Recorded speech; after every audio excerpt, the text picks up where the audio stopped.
Today on Dr. Phil. 7 days ago, they came to save their daughter. I came here. I wanted you to save us. Did they make real changes? I didn't understand, but now I do. Do you have any idea what this woman has gone through? Do you have even a clue? Is Amanda ready for recovery? You wanted to go out and party in L.A. the first night you got here. I'm 20 years old and I got a babysitter. You had a babysitter because you act like a child. Did you bring drugs with you here? I know things are tough out there, but we can do this. If it matters to you, that's what I want to talk about. 10 seconds to air. Well, thank you. This is going to be a changing day in your life. Ready, camera 5. 3, take track. Go, Dr. Phil. Let's do it.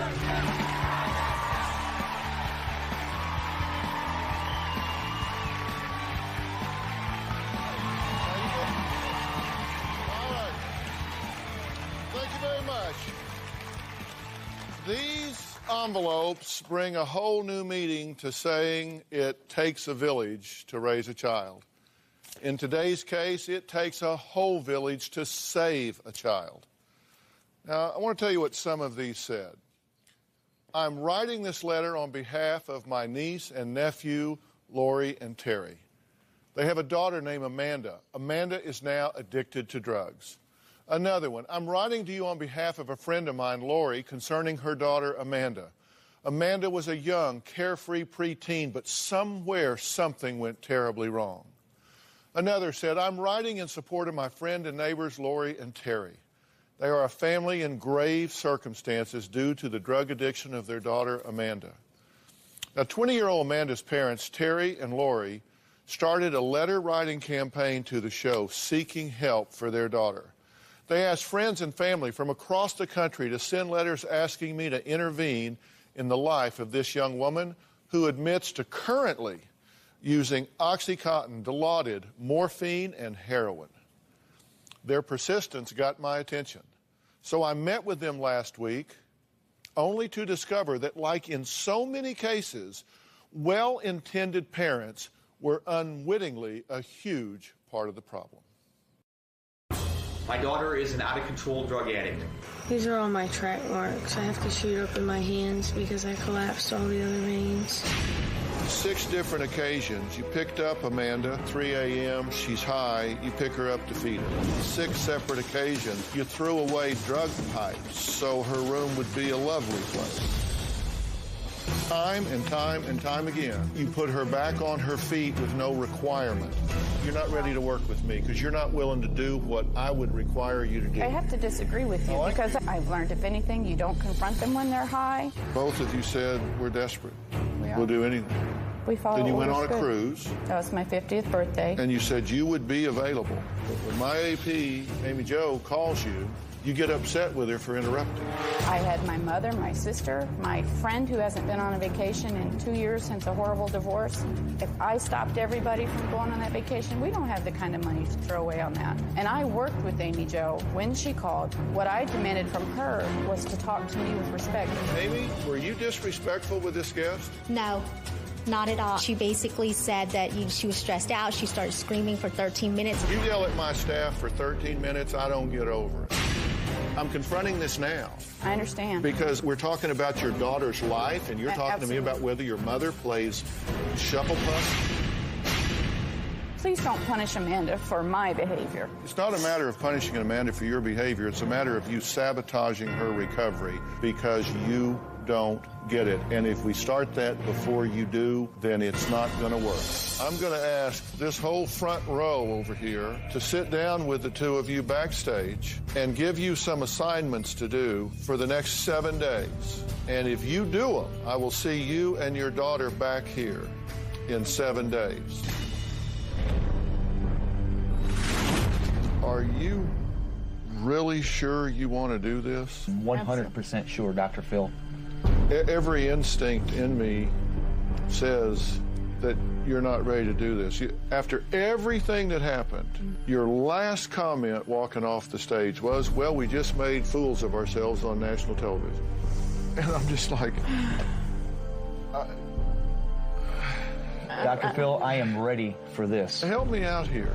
No, Is there a place where the bleeding stops with this? I just feel like I'm ruining it for Amanda.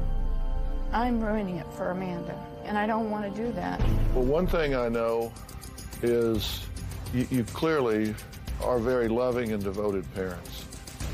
I wish I had more parents that were willing to fight as hard as y'all are fighting, despite the fact that you get in your own way some. You have Dr. Lawless, Rich, Mark, Anthony here. We're not going to ask you to jump through hoops for the sake of jumping through hoops. There are some things that you need to do in order to help me help Amanda. I'm going to have you read some things. I'm going to have you fill some things out. I want you to go to Al-Anon. You've got to understand what being the parent of an addict is all about. I think they should do that in the next 7 days. You've got to do these things. Thank you very much. We'll get this done. Thank you very much. I really mean it. We'll get this done. Thank you. Give me a smile. All right. You know, I've been in the profession of psychology and human functioning for over 30 years now. And one thing I've noticed, particularly when I was in private practice, is parents sometimes have a tendency to bring their child to the therapy altar, drop them on the doorstep and say, here they are, fix my child, call me when you're done. But it's typically a family dynamic that's going on. And that is often the case when you're dealing with a drug addiction. And if that family is not on board with what it takes to bring about change, you're going to come to a bad end, a bad result. I didn't think this family was there, which is why I asked them to come without their daughter. And after we talked, I sent Terry and Lori home with a 7-day plan. This is what happened. I can't stop thinking about what happened, and I played it over my head and over my head. And I see where it went wrong. Basically, we are enablers, and I never really looked at it that way. Hello? I was just calling. You're going to come home this evening, right? Who's bringing you home? Well, if you don't have a ride, your dad or I could come and get you. So then just tell the truth. Mom, I don't plan on coming home this evening. Well, that was me trying to get Amanda to come home like she said she would. Terry and I went to our first Al-Anon meeting today during our lunch. I got from that basically that I can't fix this. There's not a cure. And that's kind of disappointing. Well, Dr. Phil, Lori and I just went to our second Al-Anon meeting, and it's very, very depressing to know that there's that many people out here with the same problems that Lori and I are dealing with. This morning I woke up very angry. I didn't understand why Dr. Phil was making Terry and I go to these meetings. We're not the ones with the problem. Amanda's the drug addict. Had an aha moment at the meeting today. I really, really needed the wake-up call because I didn't know I was so broken. What I've learned, you can't fix an addict. Hi, Dr. Phil. I'm getting ready to go to the Grateful Dead concert. I'm super stoked about it. You've got to do your... Dad, I gotta go. I know, I understand. I told you 15 times. So you're going to be home tomorrow night? Dad, stop. I just said yes. All right, but that's all. All right. Hey, Dad, do you think I can get a few dollars in case I want food? Good evening, Dr. Phil. Actually got to see my daughter today. She was excited about going to a concert, and I just hope she makes some smart choices. Did you go to 7 Al-Anon meetings? We're still in the process of doing that. I didn't get it the first 2 meetings. I didn't understand what I was supposed to get. Yeah. The third meeting, it kind of clicked that Amanda's addiction is not my responsibility to fix. Mm-hmm. It's very hard to become hands-off because her whole life we've been nothing but hands-on. Yeah. Because of being parents. And I felt that we were, very good parents because we did show a lot of love, a lot of compassion, and we tried to do as much with our kids as we possibly could. Sure, that's just being a parent. It's 3:30 in the morning and saw that this room, the light was on, but the door was shut. Look over at this window, the shade is up, which tells me Amanda's been out. The shade's usually down. Look in the window, you can see that she has a file. So she's left it so she can come back, I guess. I hope. Amanda? What are you doing, child? I'm on the way home. I couldn't sleep. Do you need for us to come get you? No, Mother. I'm already in the car on the way home. All right, we'll see you when you get here then. Don't make us nervous like that. This is some of the things that she does. Today, Amanda's leaving to go to the Dr. Phil show. I'm very happy this day is here, but I'm also very, very nervous. This is a little present Amanda gave me as she was leaving. She said, "Here, Mom, I won't need this anymore." And it broke my heart. I cried because you know what's going on, but you don't want to see it. Got a lot of work done. I think it was a very productive day. We went to our Al-Anon meeting again last night. Ended up knowing one of the people that were there. And kind of surprised me that he had problems in his family. And I didn't know about it because I've known this guy for quite a while. I've been able to get back and focus on my homework and looking forward to seeing you guys. I know in my heart that what's happened on this show so far is talking to a lot of you at home. Trust me, if you see yourself, if you see your child in what's happening, you need to really stay tuned to what's going to happen here the rest of this show. And when we come back, I'm going to talk to Terry and Lori for the first time since they were last here. Did they make real changes or did they not? We're going to find out real quick when we come back.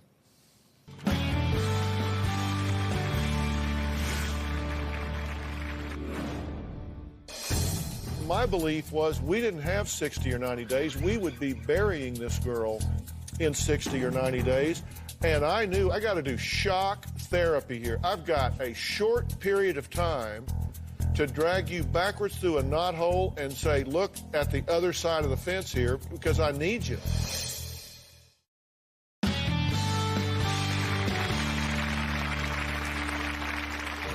I just want my daughter back. She's my only daughter. And I love her with all of my heart. I've already started in my mind preparing for her death. I've already started convincing myself that I'll be okay if that happens. No mother should have to do that.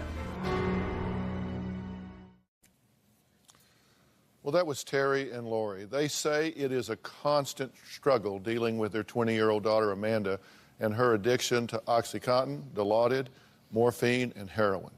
Now, when they first appeared on the show, I felt like they were not in the right frame of mind for me to help their daughter because, in my view, they failed to recognize how their enabling behaviors could sabotage their daughter, Amanda. So I asked Terry and Lori to go home with assignments to complete and to come back here 7 days later. Here's what they have to say about the process. Before we met Dr. Phil, there was no doubt in my mind that I was feeling very powerless over my daughter's addiction. I definitely had a lot of guilt.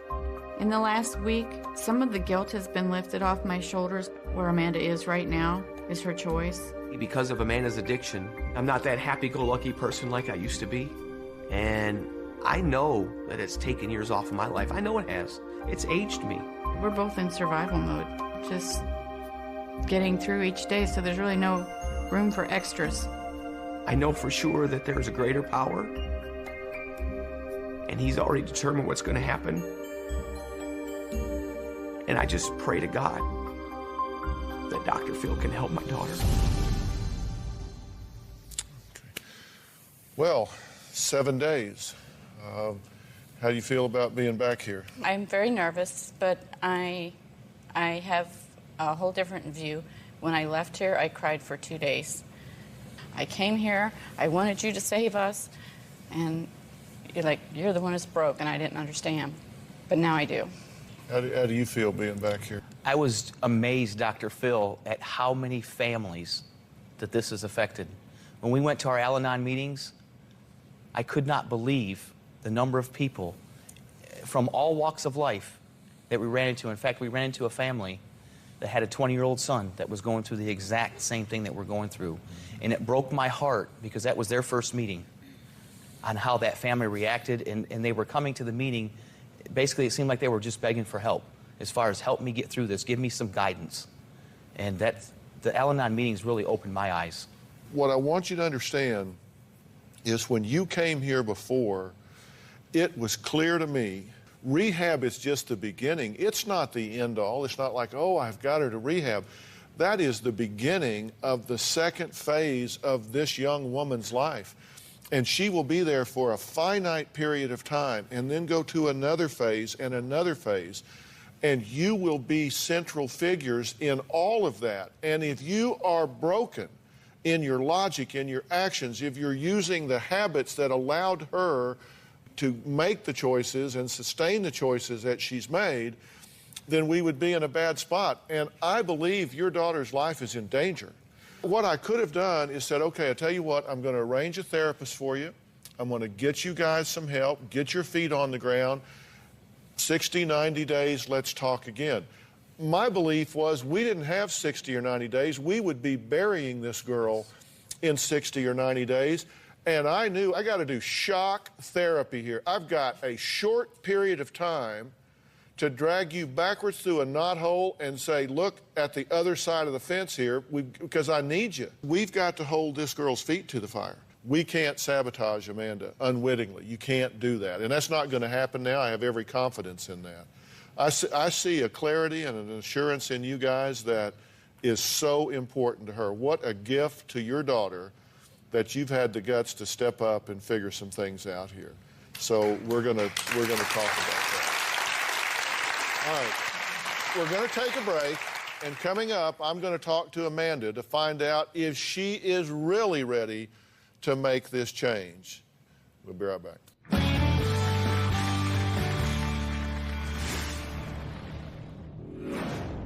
I am a drug addict. I do lie, I steal, I cheat. I use people to get what I want. Drugs, for me, is definitely a love-hate relationship. I love them more than everything, but at the same time, they control me.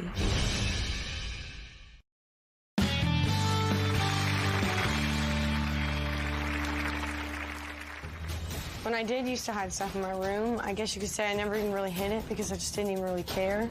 So I can show you a few of the places I kept things. Number one infamous spot, underwear drawer. My seashell, I used to always put stuff in here.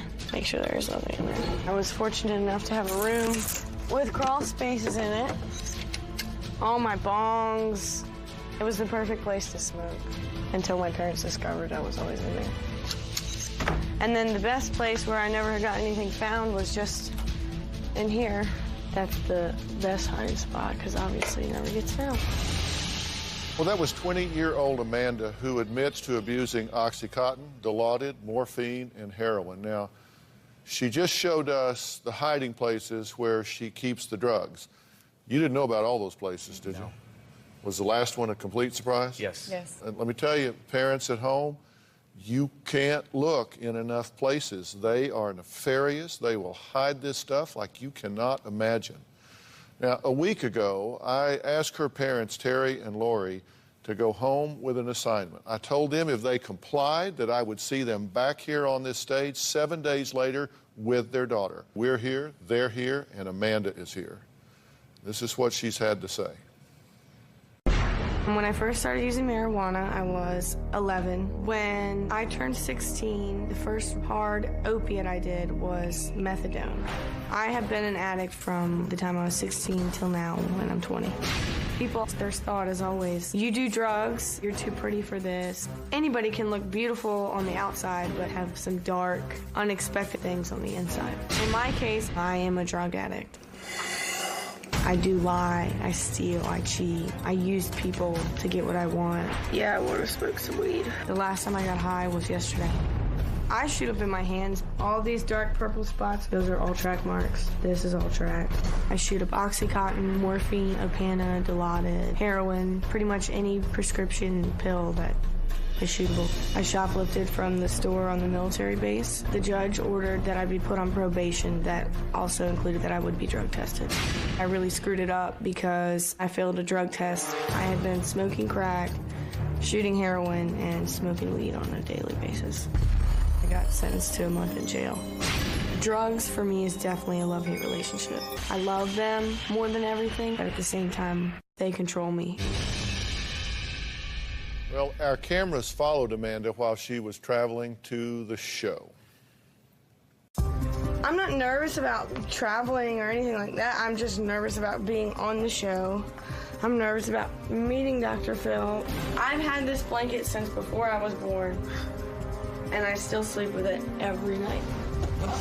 All right, zipped up and ready to go. I'm sorry, Mom. I love you. I love you too. Be strong and do the right thing, okay? Yes, Mommy. You guys are getting so short. Get some help, child. I'm getting help. I guess like the nerves are calming down a little bit because I'm like accepting that I'm like halfway there. I'm not really afraid of using on this trip. Even if I have the opportunity to get high or to score, I don't think I'll take it because this is such a big chance in my life, and if that caused to mess it up, I would never forgive myself. But I guess I won't know for sure until it presents itself, and hopefully it won't, because I don't even want to be faced with the choice. We are in LA, about to land in about the next 10 minutes. And I'm really excited. I really do want this to be a turning point in my life. Well, Amanda, you're here. Why? I'm 20 now. I have no life. I'm a complete bum. And I want to change. I don't want to do this anymore. I don't want to live like this. I'm miserable. I'm ruining my parents. I'm ruining my whole family. I'm ruining myself. And I'm tired. Do you believe that your life hangs in the balance here? I do believe that if I continue the way I will, I don't think I will live very long and definitely not a happy life. You've been doing this a long time. I started doing the harder drugs, like I said, when I was 16. And I'd say I became extremely full-blown dependent when I was 17. When was the first time you smoked marijuana? How old were you? I was 11 years old. You started drinking at 12. You were sneaking alcohol to school in an apple juice bottle at 15 because you wanted to be a badass. It was, I guess, got me attention. I don't know, it was the cool thing to do. You used your lunch money to buy Adderall. Yep. I would bring Pop-Tarts to school instead of buying lunch to save my money up for weed or whatever else came along. You were passing out, blacking out by the time you were 18, and you're currently using Oxycontin, Dilaudid, morphine, and heroin. Yes. You've broken your leg, you've broken your arm. Broke my ankle. Drunken crash, right? Yes, it was. Could have been killed. Yes. Do you have any idea, do you get what this has done to these people? I don't think I'll ever be able to fully experience how much I have caused them to hurt. And I never had the intention to hurt anybody. I've always felt like, well, it's my life. Well, that's easy to say, but you made that choice again every single day. I mean, look your mother in the eye. Do you have any idea what this woman has gone through just in the last week to fight for you a chance to turn your life around? Do you have even a clue? I don't think I could ever feel the pain she's felt over me. To be honest with you, I don't. Look at your father in the eye. What do you see in his eyes? Love, pain. Are you high now? No. Did you bring drugs with you here? I brought Suboxone, and I've been taking it just so I wouldn't be sick for the show. Did Amanda sneak out of her hotel room last night? Has she tried to find drugs while she was here, despite being chaperoned every minute since she got here? We'll find out the answer to that when we come back.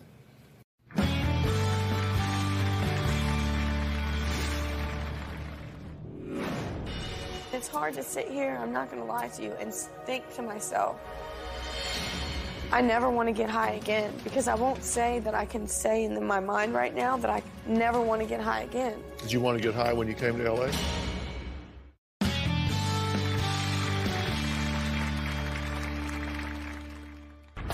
Just coming back through around this area makes me get the chills, makes my stomach hurt. When I very first turned 18, I moved out, and that's where I met an ex-boyfriend of mine who was a crack dealer, and that's where I got really, really bad into crack. The girl I lived with ended up kicking me out because she was sick of finding needles and stems and stuff hidden around the house.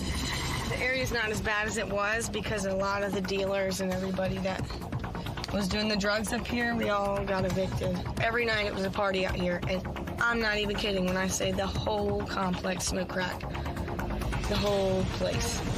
When I lived here, my parents would come up here twice a month just to make sure I was still around. I used to call my mom from the payphones at the 7-Elevens, the gas stations, just to hear her pick up, and she'd say, hello, hello, hello, and I wouldn't answer. I wouldn't say anything. I would just call to hear her voice. I wanted to talk to her. I just didn't even know where to begin. Parents, the question is, could you be sabotaging your drug-addicted child's chances for recovery without even knowing it? I think that's what was happening here, well-intended but unwitting saboteurs.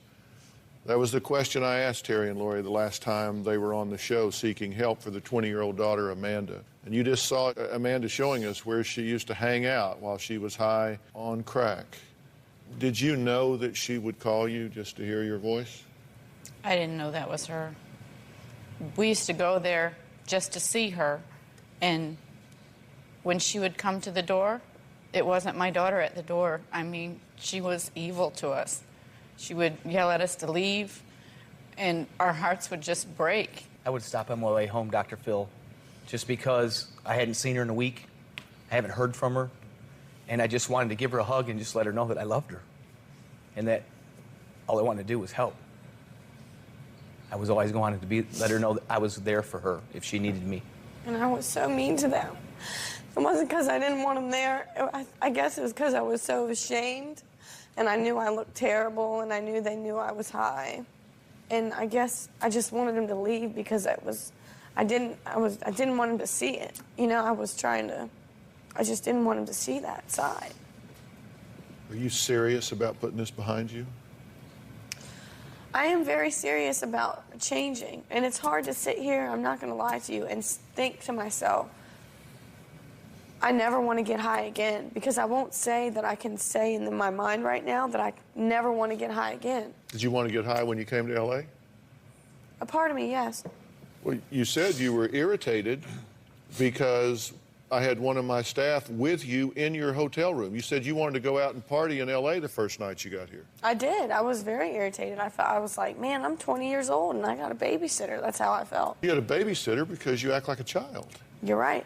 I mean, you make stupid decisions, and it's hard to take back stupid in L.A., let me tell you. Yeah. Where were you last night for an hour? I walked out to the pool deck, met some kids my age, and we walked up and down the strip. They have any drugs on them? No, they didn't. They weren't that type of people. Can you imagine how we felt? She went down to have a cigarette. Her dad went down with her. He came back to the room. I fussed at him. What are you doing? We have to be with her. By the time he went back down there, she was gone. And we were walking the streets. We know what you're talking about. That's because we turned her over to y'all, right? Right. Oh, absolutely. It was our fault. She didn't get out on our watch. And he caught, you know what, from me. But I'm 20 years old. You can't expect them to, you know what I'm saying? There has to be a point when I can understand if I was still, 16, 15, but they can't watch me like that anymore, And ultimately, I'm my own person, and if I want to say to everybody and walk off, that's what's going to happen. Not that I'm in the right. Well, I'll tell you what, Mother Teresa, you need to worry about saving yourself. They can take care of themselves. You got all you can do just to keep your butt out of the gutter. Amanda says she's ready to do something about this. But what I don't think she understands is how I define something. We're going to talk about that after the break.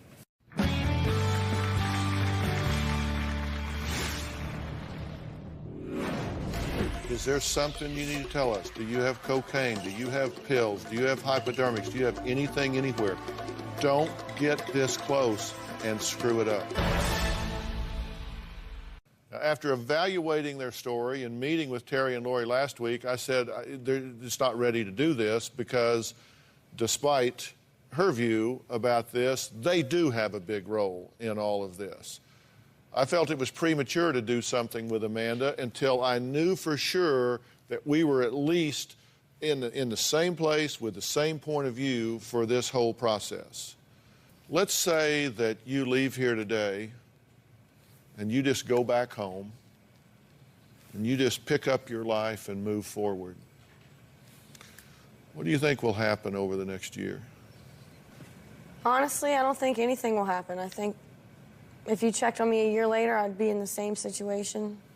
living with maybe a different friend, still partying.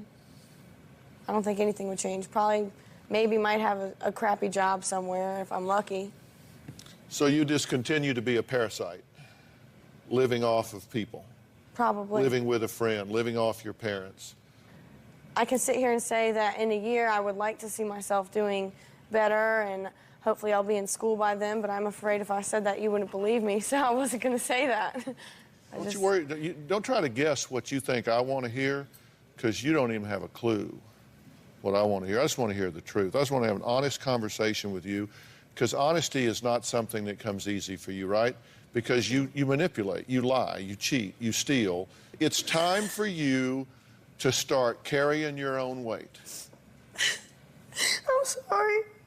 Talk through the tears. Give me your voice. I mean, I know I'm worthless. I know I don't contribute anything to anybody. I don't know why I'm like that. And the whole problem is you're not worthless. You're just being worthless. You are a valuable human being. You have been vested with so much. You have intelligence, you have health, you have beauty, you have vivaciousness, you have all of these gifts. You are anything but worthless, but you are choosing to behave in a worthless fashion, and that has to stop. And I told your parents that I would reach out and offer to help you. And I'm offering to send you to rehab. I'm talking about taking you out of the game. You're not going back home. You're going to get your stuff and you're going to go from here to there. This man is the director of La Hacienda. And I asked him to fly here for you because they reached out to me. Thank you.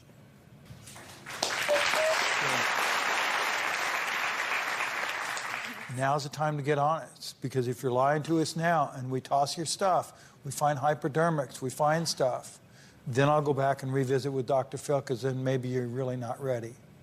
So right now is the right time to say, yeah, I haven't been totally honest. So. Is there something you need to tell us? Do you have cocaine? Do you have pills? Do you have hypodermics? Do you have anything anywhere?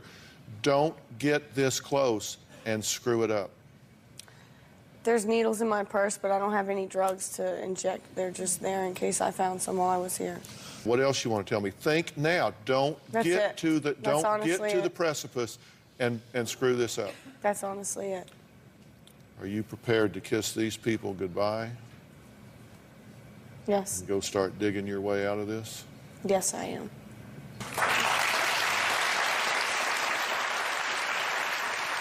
All right, next I'm going to check in with another former guest, Rick, the father of 19-year-old Michael. He's been struggling with OxyContin addiction. We sent him to rehab not once, but he's on his second time around and his last. We're going to find out how that's going when we come back.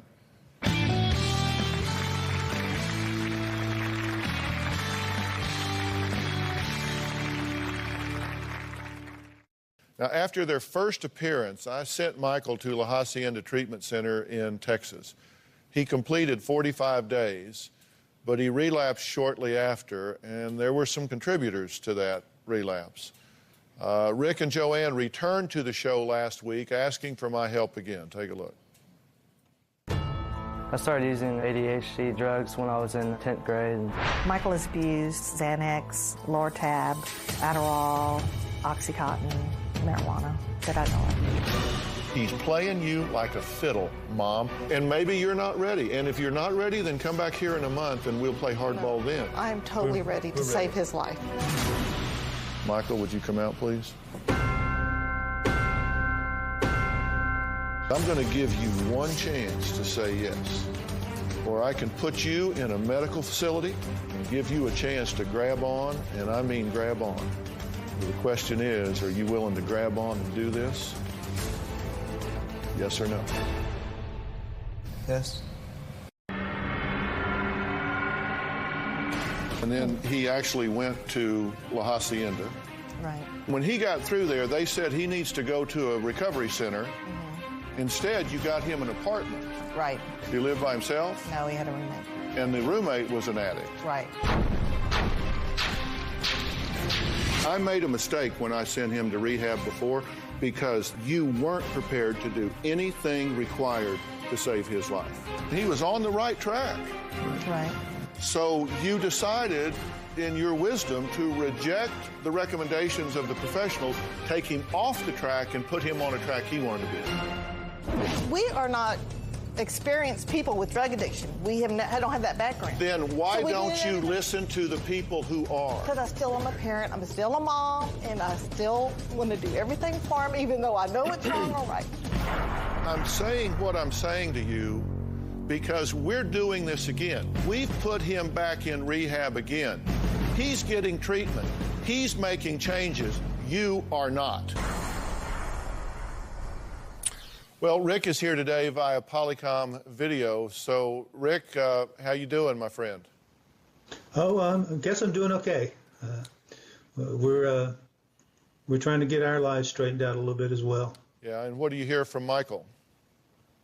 Well, the first few days Michael was in La Hacienda, he was very depressed. When he was actually during the detoxing, he was very depressed. He was concerned and scared about where he was going. He was concerned that he was having to go through this whole program again. And our response to that was, Michael, you need to find someone there who you can talk to and tell them how you're feeling and let them help you address it, because we're not involved in that piece of it anymore. That's a change for you guys. I think we finally get what we needed to do. And number one, that we're not experts at this. And because we're not experts, we need to leave it in the experts' hands.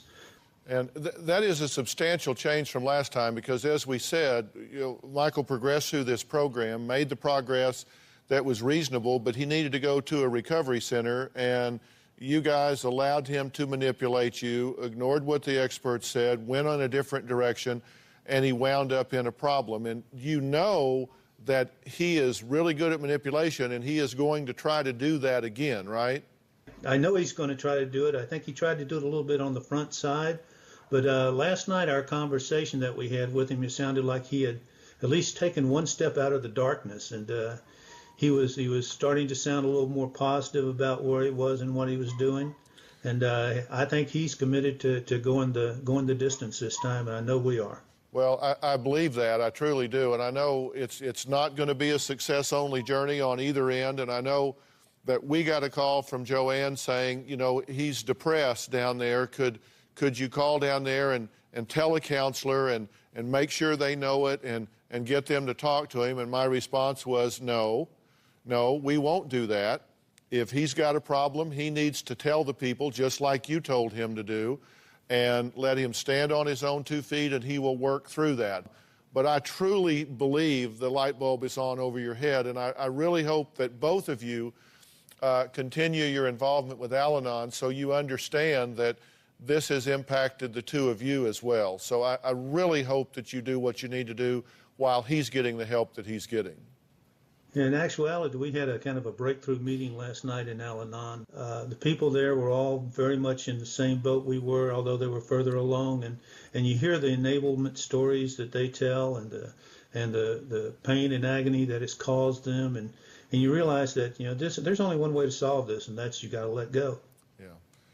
Well, I appreciate the update. I hope you will keep us posted and know that you and Michael both are in our prayers. We'll talk to you soon. Well, I appreciate it. And Dr. Phil, I certainly appreciate everything you and your staff and La Hacienda have done for us and for Michael. And I hope that my prayers are that they also help the couple that was there earlier. Well, I'm confident that they're on the right track. Thanks so much. We'll be right back.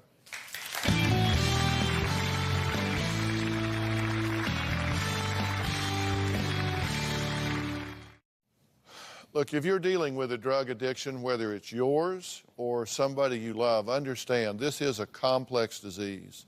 It is resistant to treatment, it is subject to relapse, and it may be over your head to deal with this without professional help. If that's the case, acknowledge the truth here. These folks do get better. They do live lives that are productive. This can turn around.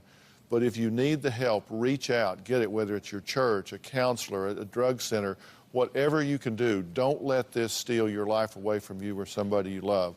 I really thank my guests for being here today and sharing their stories. Dr. Lawless, thank you for your work with these folks. Rich Whitman, director of La Hacienda Treatment Center. You guys do such great work, Rich. Thank you so much. And I want to acknowledge Anthony Haskins. He does the work with our people backstage after the show to help get them in the hands of the right professionals. I appreciate your work. Good job with all that. Thanks for being here. So long.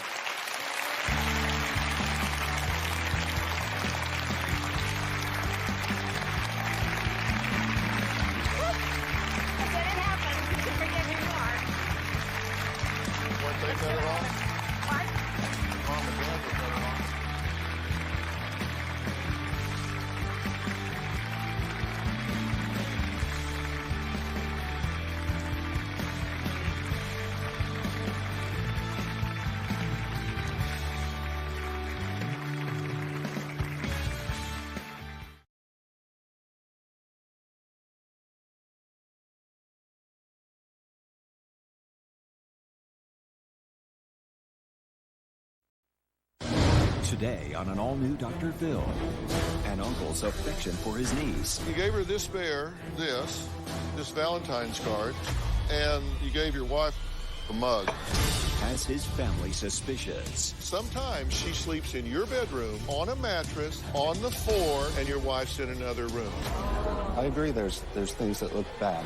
But what else is coming out? Let's talk about what needs to happen, okay? I thought maybe we could talk about me being a horrible parent some more. That has Mom challenging Dr. Phil. You walk in these shoes, you'll know what it's like. Well, lady, when you walk in these shoes, you'll see bull when you see it.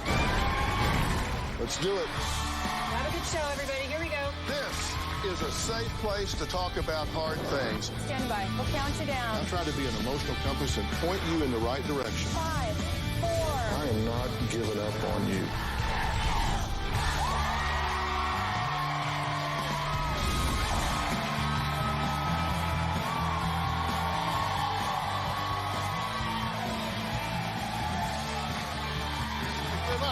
Very much. Yesterday, I sat down with Bridget, who said she was worried that her brother-in-law, Kevin, might be having an inappropriate relationship with her 16-year-old daughter, Grace. Bridget said she started seeing red flags after she found an empty can of whipped cream hidden in her daughter's bedroom. Grace later told her mom that Kevin had put the whipped cream on his neck and asked her to lick it off. Although Bridget thought the whipped cream incident was inappropriate, she still questions whether something is going on between her 38-year-old brother-in-law and her teenage daughter.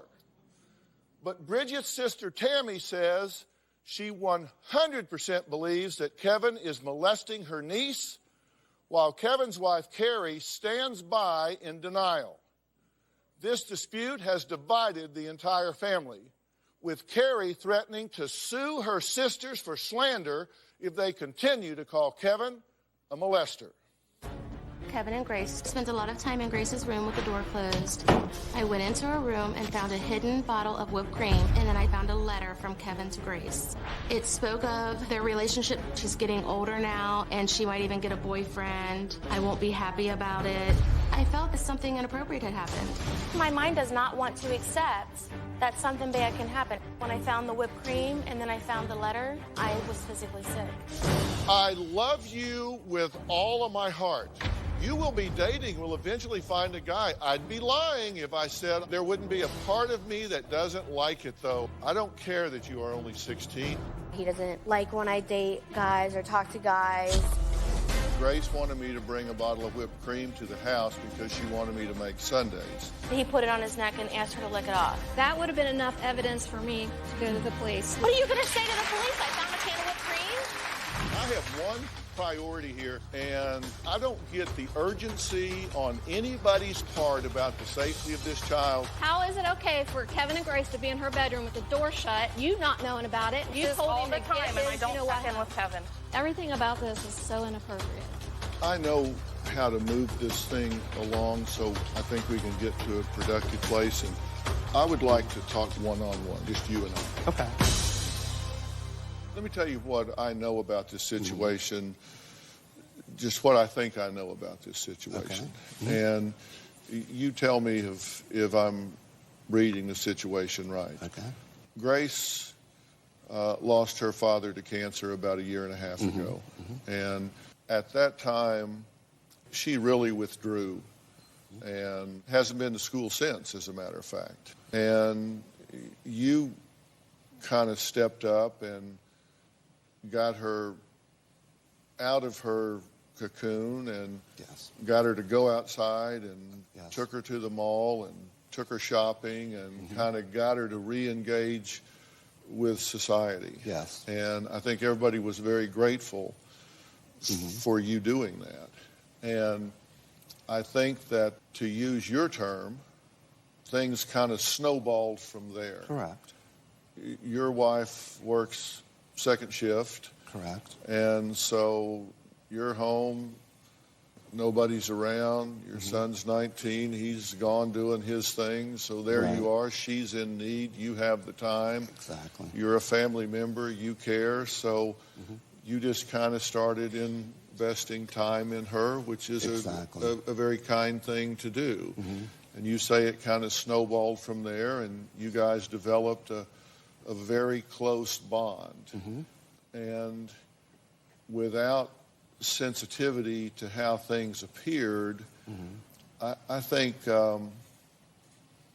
unintentionally, I think you kind of ran some red lights along the way. Wouldn't you agree? I absolutely agree, Dr. Phil. Yeah. 100%. And thank you for that. I think if you can acknowledge that, then we're heading in the right direction. Absolutely. You ran some red lights there, I did. and you two got too close, and she got too reliant on you. Absolutely. And before you know it, you found yourself being too reliant on her. And so pretty soon, this just kind of becomes a give and take relationship, even though you're 38 and she's 16. And that's why when you wrote that letter, it didn't seem like an uncle to niece letter, because you were really more invested in the relationship than would ordinarily be the case. Absolutely. I couldn't have said it better myself at all. Yeah. And so when you look at the letter and you're saying things like, I love you with all my heart, the way I love you is unique, and I don't even know how to explain it, you were kind of confused about it as well. I'm bad with words. It was poor wording. What I meant is like you said, you hate to say you have nieces and nephews, you hate to say one's a favorite, maybe you're closer to them. That's what I was trying to say. She has a special place in my heart from as close as we have gotten.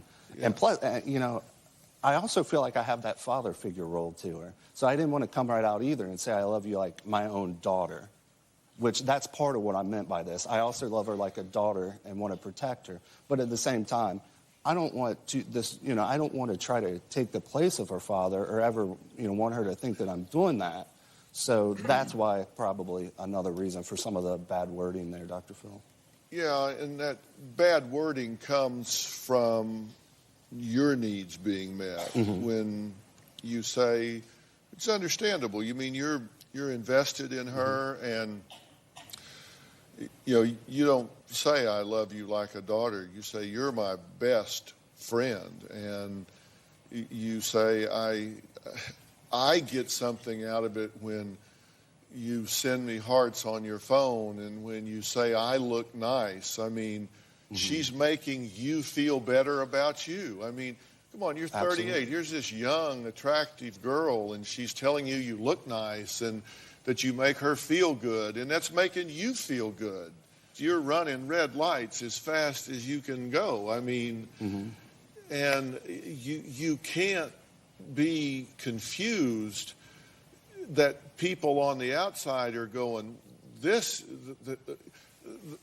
creep meter is going. Okay, gotcha. Is pegging over here. Okay. And you say, I get a little over emotional sometimes.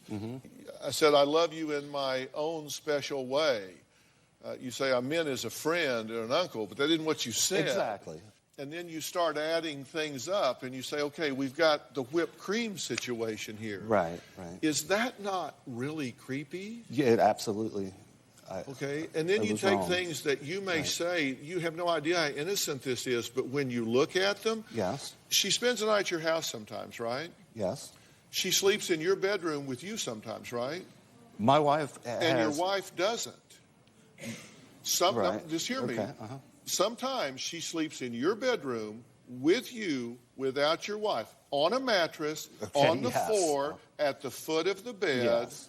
You're in the bed. She's on a mattress on the floor at the foot of the bed, and your wife's in another room. Correct. Correct? That's Yes. the right architecture of this situation. Can I tell you how incredibly bad an idea that is?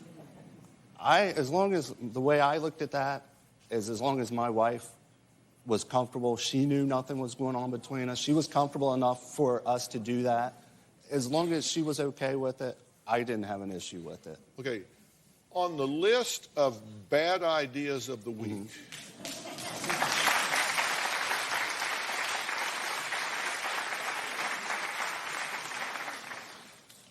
that's up here at number one.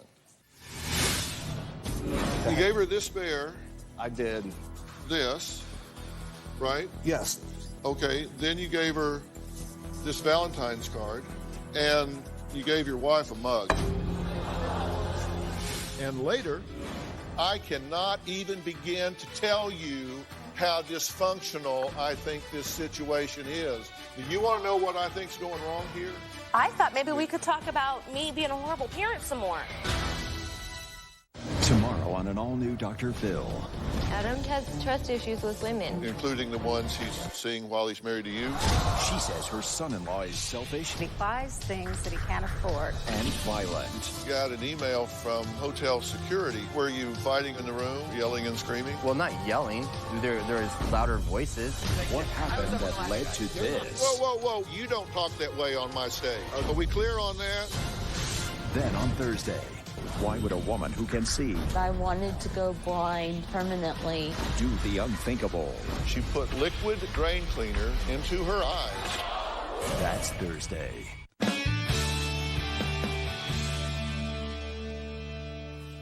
Think about this. Whipped cream. Going to her house, into her room behind closed doors. Right. Sending her a letter that says, I love you in ways I can't even describe. Here's how good you make me feel, and you tell me I look nice. Sleeping in your room with you when your wife's in another room. Would you like me to put you on the witness stand and cross-examine you in front of a jury? They would put your ass under the jail. Okay. Now, can I say one thing? The truth is, I think it looks a whole lot worse than it is. But what I'm trying to impact upon you is how bad it looks. I agree. And can we clarify also, though, can we clarify I am the one that I did bring all these things up. I was acknowledging that there are red flags. There are things that look weird. I guess what I'm trying to say is I'm not trying to hide anything. I'm here. I'm an open book. You've given her, like, gifts, like stuffed animals? That was on Valentine's Day. And a card for... When... Okay, where are the stuffed animals? We have the stuffed animals? Okay, you gave her this bear. I did. Then you gave her this, right? Yes. Okay, then you gave her this Valentine's card. Yes. Right? And you gave your wife a mug. We share Valentine's Day is not about gifts with my wife and I. The reason I did buy Grace these things, if you knew how upset she was at that time with her father passing, what I thought in my heart when I seen this for her is this little girl, her father probably would have bought her something for Valentine's Day. If She we had were in nobody court to- and I was trying to convict him and you were a jury and would vote guilty, stand up.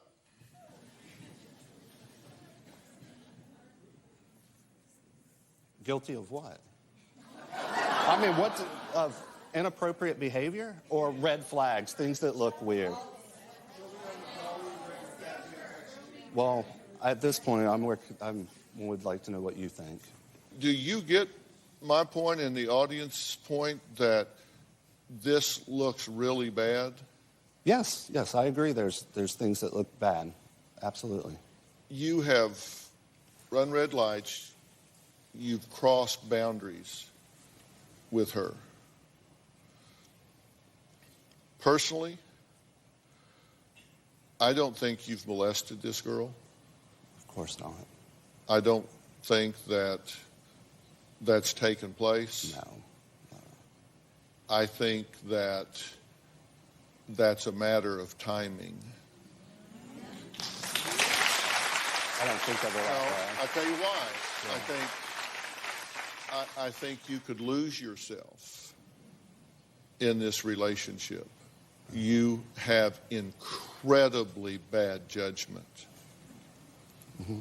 And in your submission tape to me, you said, I don't know what I should do. Should I leave it up to my wife? I don't know what your wife says to you behind closed doors. I don't know. I know what she says when she's spinning it out here. But if she isn't standing on your chest and telling you, bucko, you better straighten your ass up and you better take a giant step back from this girl and get yourself under control, then she ought to be. Mm-hmm. Okay. Because I'm telling you that you're headed for peril here. I think the best thing that ever happened to you is happening to you right now. Okay. Because I'm trying to give you a sobering wake-up call before you do something incredibly stupid. And I think you need to acknowledge that, I kind of lost my head here, and I need to... Mm-hmm.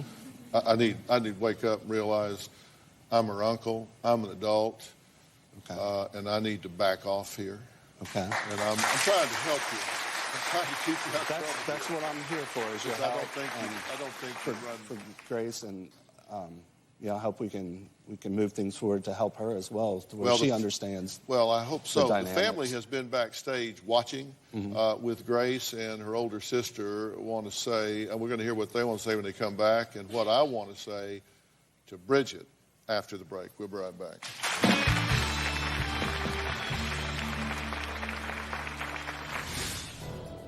Unless someone has walked in my shoes, you don't know what you would do. I thought Kevin was a friend for her. Without him, she would just be going in a downward spiral.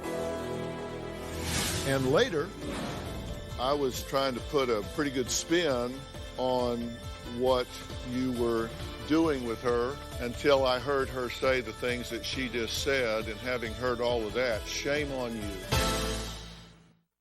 The last time we saw Hollywood actor Nicholas Brendan, he walked off this stage in a huff. Now he's back. Will he look me in the eye and answer my questions? We'll see. You were arrested just recently. You were drunk at the time. I was inebriated, yeah. Police say a woman told them Nicholas Brendan took her car keys and started choking her. Did you obstruct her breathing? No, I held her down to get the keys. That's the 6th time that you've been arrested. His downward spiral. Police said you passed out, you had urinated on yourself. When you wake up in jail and you're not sure why you're there, that's a very, very lonely feeling. The voicemail he left a Dr. Phil producer. I just need some help. I need... Please help me. Please help me. What were you feeling at that moment? Hopeless, probably. And afraid. The reported suicide attempt. Did you want to die that day? I look at my life and I just think, how things could have been different, Nicholas Brendan returns this November.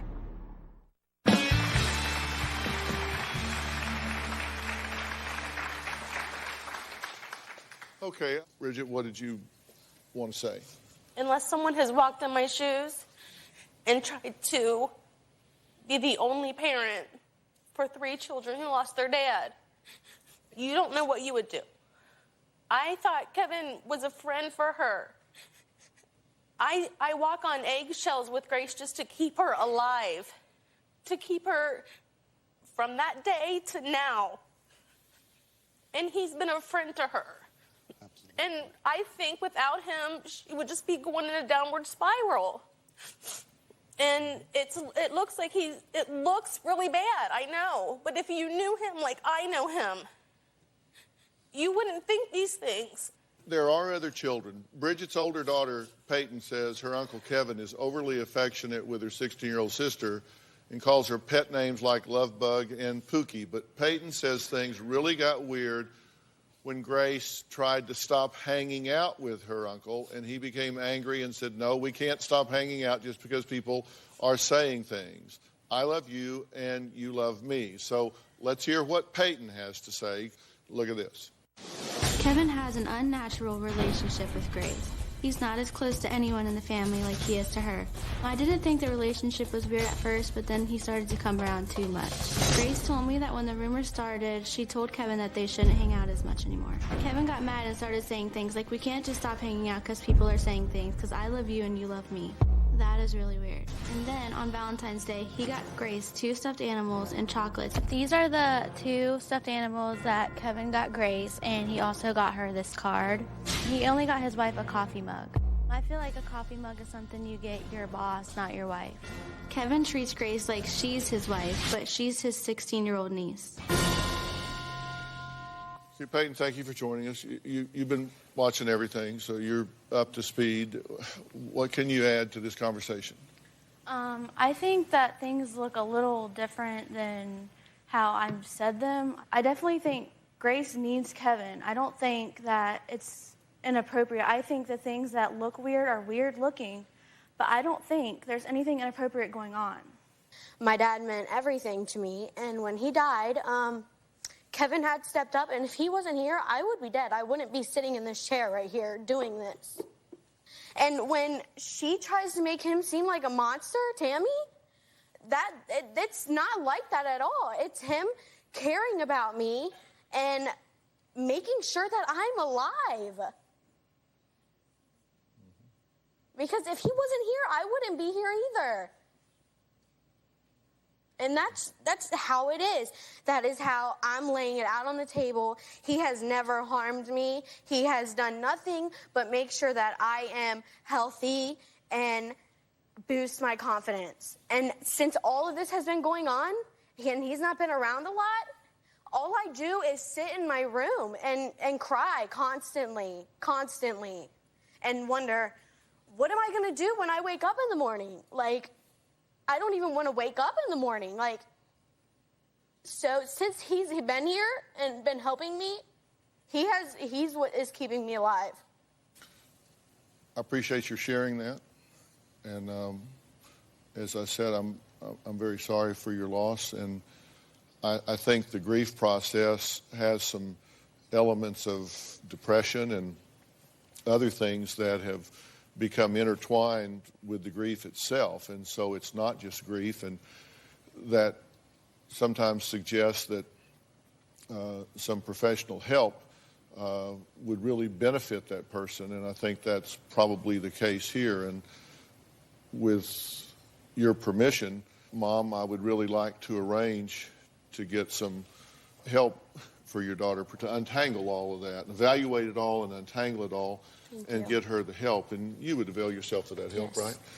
I have 2 rules in dealing with children that I really feel very, very strongly about. And one is that we never ask children to deal with adult issues. Mm-hmm. And second is we never burden children with things that they cannot control. Mm-hmm. Those are 2 things that I just think are really important. And right now, I would like to turn this discussion to some very adult family issues that don't involve a 16-year-old and shouldn't involve a 16-year-old. We're going to take a break. When we come back, I want to talk about some adult family issues, and then you can say what you want to say. Okay, thank you. We'll be right back.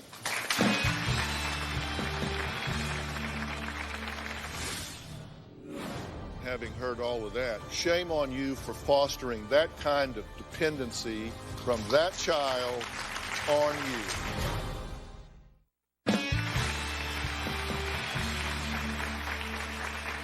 Tammy says even though her sister Bridget recognizes the red flag, she still refuses to report to the police what they believe is inappropriate behavior on their brother-in-law Kevin's part with Bridget's 16-year-old daughter. Now, we just heard from this daughter. She spoke very directly and very eloquently about the fact that but for you, she would be dead today. And I was, trying to put a pretty good spin on what you were doing with her until I heard her say the things that she just said, and having heard all of that, shame on you.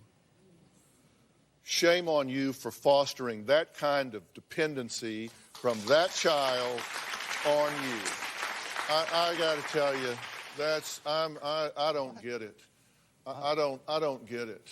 I'm sorry. I don't get it. I don't understand what you're trying to say. Well, you need to understand what I'm trying to say. I wish you would help me understand.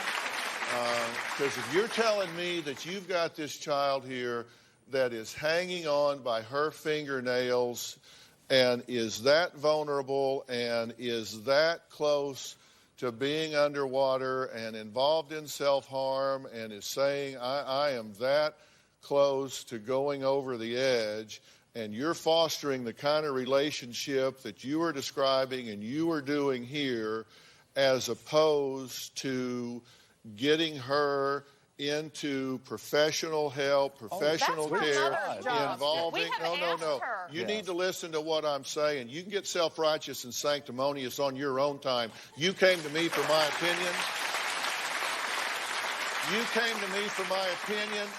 You need to hear my opinion. Fostering that kind of codependency with a child that is that vulnerable and writing the kind of things you're writing is wrong. And if you're telling yourself what you're telling yourself, somebody needs to give you a wake-up call here. This is not a matter of whether I think he has taken liberties with your daughter in terms of molesting her or whatever, because frankly, I don't think he has. I said that to you. I'm saying that now. This is so dysfunctional here. I cannot even begin to tell you how dysfunctional I think this situation is. And you say, oh, I've got these 3 kids and I've been through all of this and I don't know. That's why you're here. Do you want to know what I think's going wrong here? Yeah. I know you're going to say it's me. Jeez.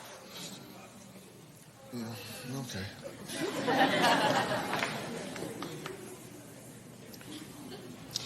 Are you concerned about your daughter, or are you concerned about how you look? I've never been concerned about how I look. That's true. That is true. You can ask anybody that knows me. I'm asking you. And I'm telling you. I don't care how I come across. Your daughter is in a really vulnerable place here. And I'm trying to help her every single day. While she's in Tennessee, while they're in Indiana, while she's in Cincinnati, in my house, I'm trying to keep her alive every day. And when you walk in these shoes, you'll know what it's like to be the only person. Well, lady, when you walk in these shoes, you'll see bullshit when you see it.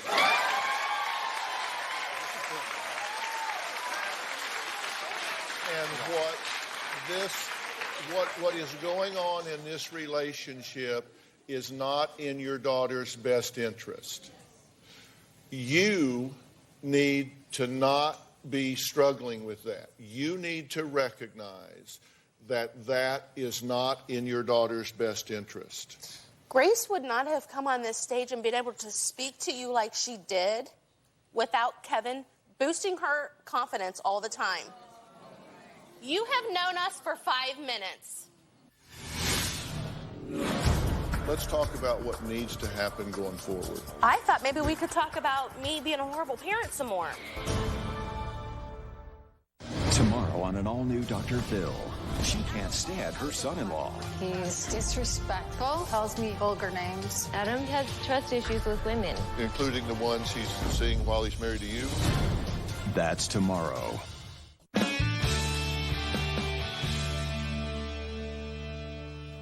Let's talk about what needs to happen going forward, okay? Do you want to talk about that or do you not? I thought maybe we could talk about me being a horrible parent some more. I can play this back for you and you can underline the parts where I've said you're a horrible parent. You won't find those. In a condescending way, you've said it. Okay. Didn't you just tell me you weren't concerned with how you come across? You're making me seem like I don't want to help my daughter. I don't care if you hate my guts, but don't tell me I'm not trying to help my daughter. I am the only parent they have. And I'm going to fight for them. And I don't care how I look, but that's what I know, and that's what she knows. And that's what Grace knows. And that's what my sisters know. I want to help you. I want to help you be a parent going forward. I want to help your daughter not be of such low self-esteem that she's harming herself. I want to help you be a parent to get your daughter's self-worth off the floor so she's not vulnerable to being exploited by anybody in any way. To do that, I have to help you. You're the only mother they've got, which means you got to take care of yourself because you can't give away what you don't have. And you're about to explode. You're so tired, you can't even sometimes figure out how you're going to get out the door another day and get back home. I get it. I get it. I understand that. I'm here to help you. But you got to wake up. You can't be in denial. I said, shame on him when she sits there and says, I'd be dead but for him. That's because she needs attention constantly.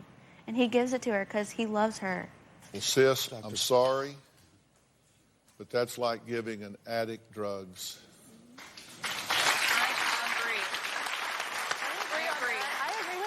That's like giving an addict drugs. I'm sorry. And I'm reading letters he's written where he's saying, thanks for giving me attention. Thanks for making me feel better about myself. Thanks for, he's in a codependent relationship with her, going back and forth and feeding on each other. That is not healthy with a 16-year-old child that is struggling to keep their nose above the waterline. That is not healthy to do with a vulnerable child. That is not healthy for an adult to do behind a closed bedroom door with a 16-year-old child. That is not healthy. Sorry, just not healthy. Shouldn't be happening. Should not be allowed to happen. Don't let that happen. She needs help. If he can be part of the solution, fine. If he's part of the problem, that's not okay. That is not okay. If she says, but for my 38-year-old uncle being involved with me at this level, I would be dead. Oh, my God. That is so sick, I can't even begin to tell you how dysfunctional that is. I agree. Then let's agree on that. Don't fight me. I'm pushing you up the hill. You don't want to fight me. You don't have to like me. I'm expendable. Cuss me all the way home, but take my help. So what you know is the man that is shepherding your daughter, the man that has kept your daughter alive, what we know about him is he's got incredibly bad judgment. Do you need Dr. Phil's help? Text Phil to 88500 and share your story for a chance to appear on the show. Standard message and data rates may apply.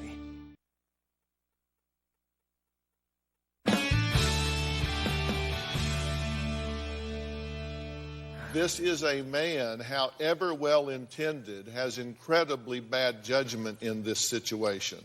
He has said himself, I don't use good words. I have bad judgment.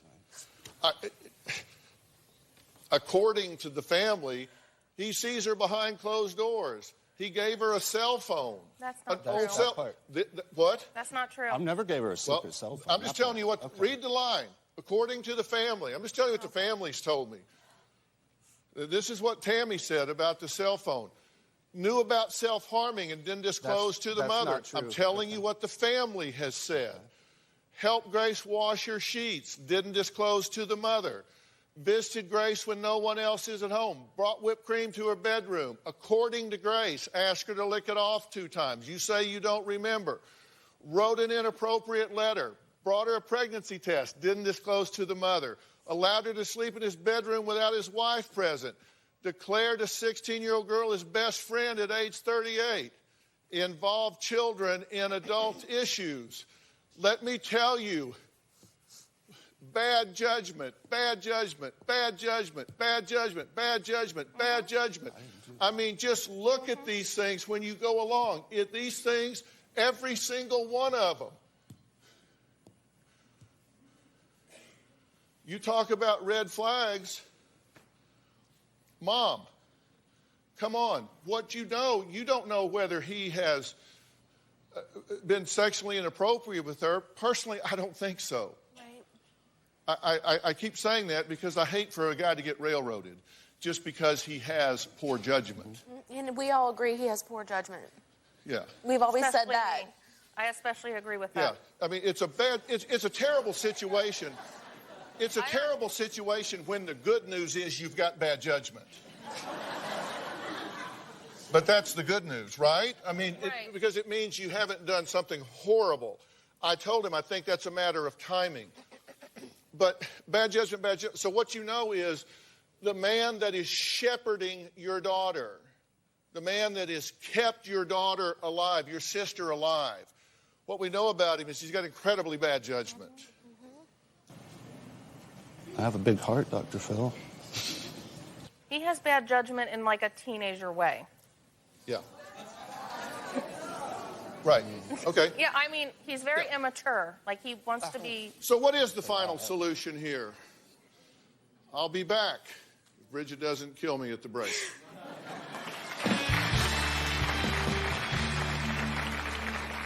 This November, the shocking stories that made headlines. A surrogate mom scam. She faked her pregnancies. After 5 months, I'm told there is no baby. How long do I have to be punished for this? You destroyed our lives. I am very in love with Kit Morris. She's already married. She wanted a divorce. But obsessed with a country star. He signed your back. I got it tattooed. You're serving your husband with a restraining order, and you've got "Marry Me, Kit Moore" painted on your window? What are you, 12? They survived a house of horrors.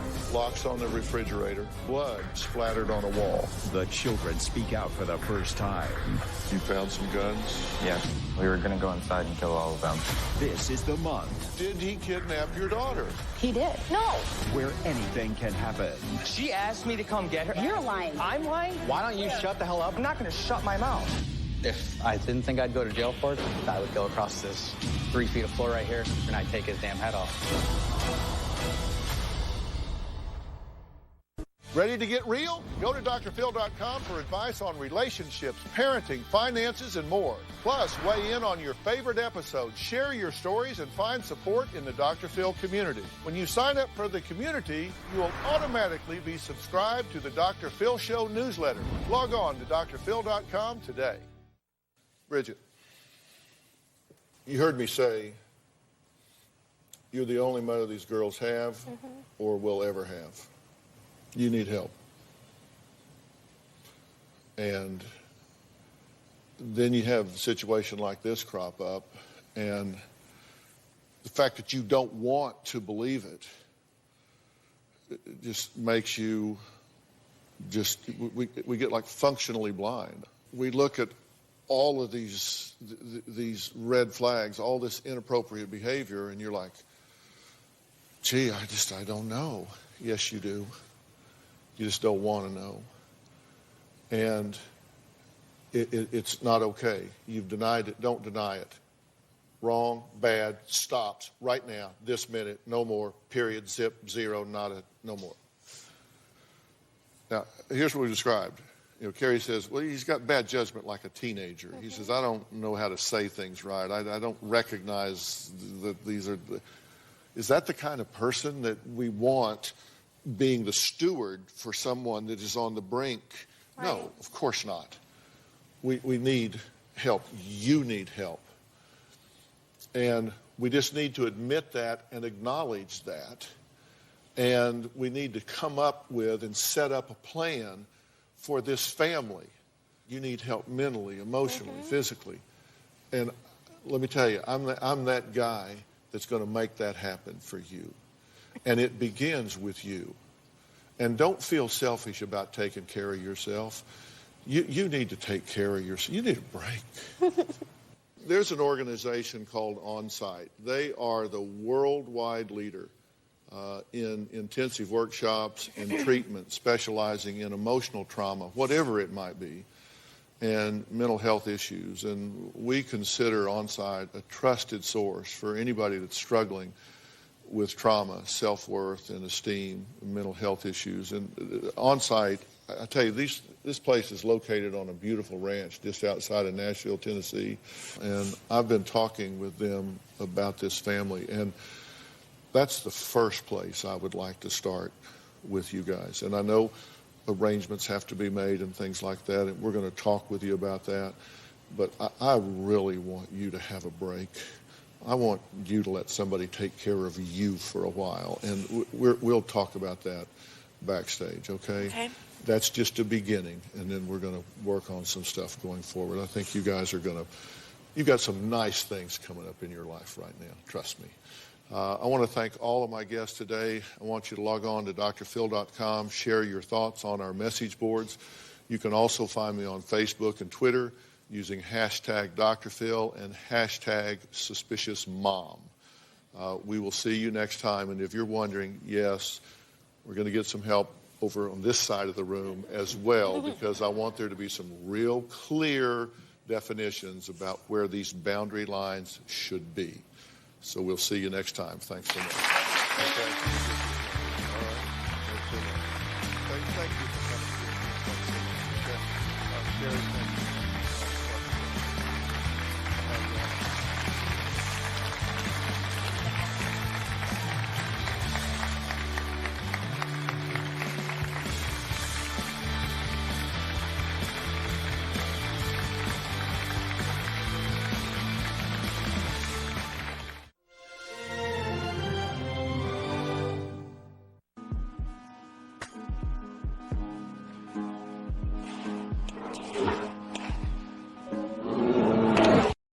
Today on Dr. Phil, she's a beauty.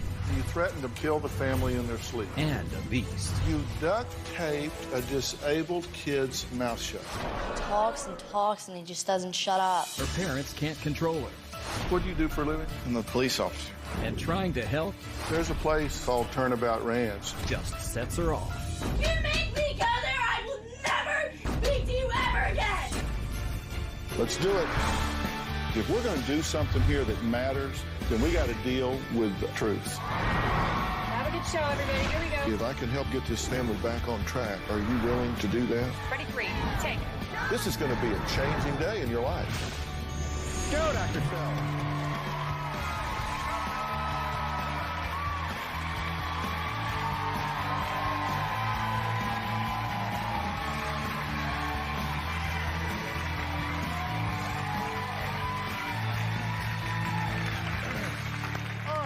you to take a look at this picture.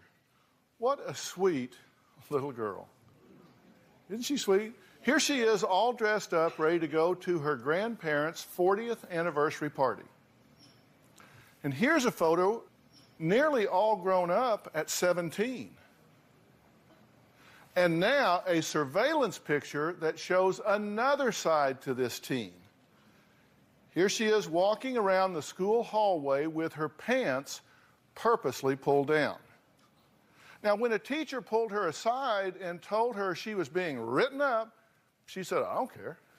That's not the only time she's been written up. In fact, it took 3 pages of paper just to summarize all of her school infractions. And that's just a summary. I mean, I got a whole notebook of these things. Now, according to her file from middle and high school, she's had 7 suspensions, 47 disciplinary referrals, 11 incidents reports, 5 alternative school assignments, and 3 disciplinary notices. On top of that, she is a perfect example of the type of kid that I've been discussing on this show for the past 10 years.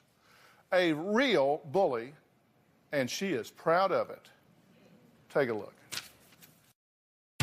Well, one time I bullied like this little, she was like a little geek. I just bullied her every day so badly. Like I just said such mean things to her. I would just call her ugly and fat. She was already self-conscious, like, you know what I mean? She would like cry every day. She just like stopped coming to class and stuff because of me, and like she dropped down and everything. I'm like, oh, sorry.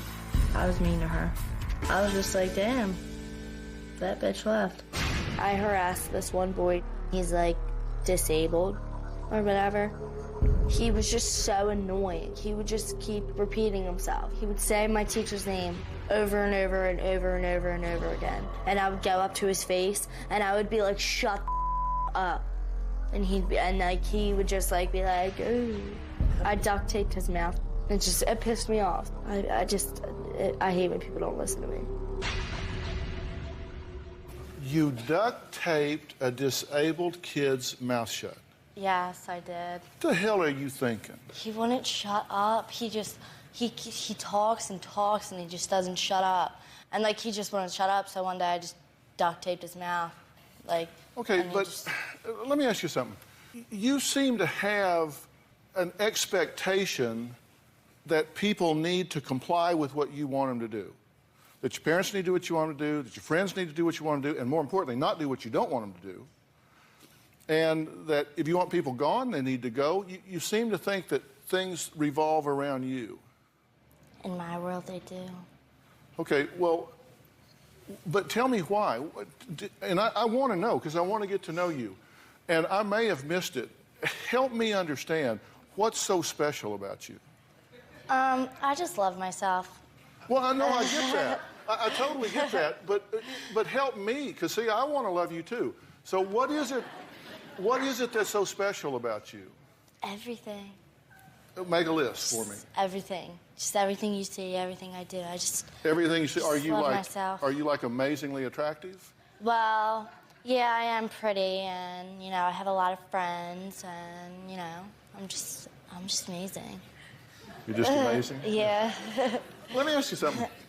Because I've often worried about this, because I'm like the boss around here. You know, I could put my name a few more places, I guess, but maybe we should do this at your school. We should just put Courtney everywhere like they have Dr. Phil here.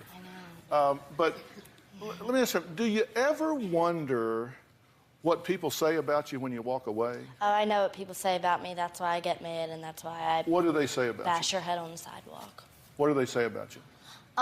They call me a bitch, and they're like, they just say things that like I like love myself, and I'll be like, oh my God, like I'm so pretty. I'll walk around like I don't like you, and then they'll be like you're a bitch. I don't understand. Like you're not even pretty, and I'm like, whoa, all right, let's go. Like I'll fight you. Like I'll you up. Like don't talk to me like that. Okay.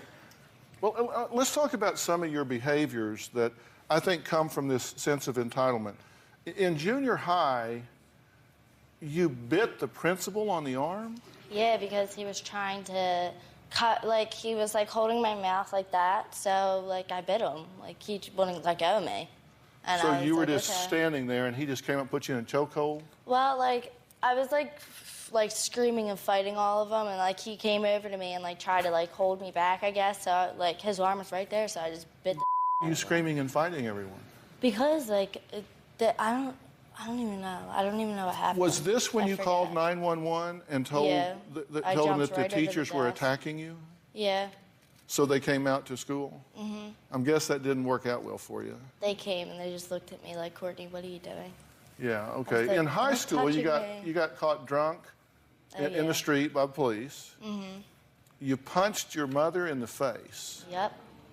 You just punched your mother in the face. This is a woman that She was gave trying birth to take you. my phone. Where'd you get that phone? My phone? Yeah. Where'd I get my phone from? Yeah. What do you mean, in the store? Well, did you buy it?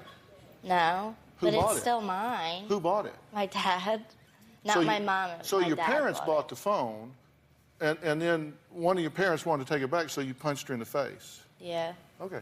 Just All don't right. grab from me. You threatened to cut your mom's throat. Mhm. You threatened to cut her tongue out, and you threatened to burn the house down and kill the family in their sleep. Except my brother. Charming. Seriously, these are your people. If you are disloyal to your own family, you must have no loyalty to anyone. Probably not.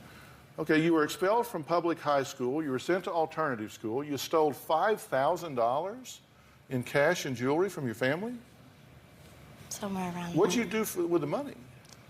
You know, went and got drunk, went and bought clothes, you know, did some drugs. Yeah. Okay, so in junior high, you bit the principal. In high school, you punched the principal in the face Oh, yeah. because he woke you up. Mm-hmm. Okay. And you were sleeping where? I was sleeping on the desk and in school. Yeah. So you're sleeping in his school, and he had the audacity to woke you up, so you just punched him. Well, like, he woke me up and he was like, you're gonna have to go in the back room, like, if you don't wake up. And I'm like, you guys just really need to leave me alone right now. And they didn't leave me alone, so I got up and, like, I started walking to the back and I turned around and punched him in the face.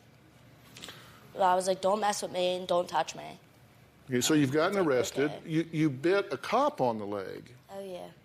How do you even do that? Because I was in shackles and I was in handcuffs like this, and I got a bobby pin out of my hair and tried to undo my handcuffs.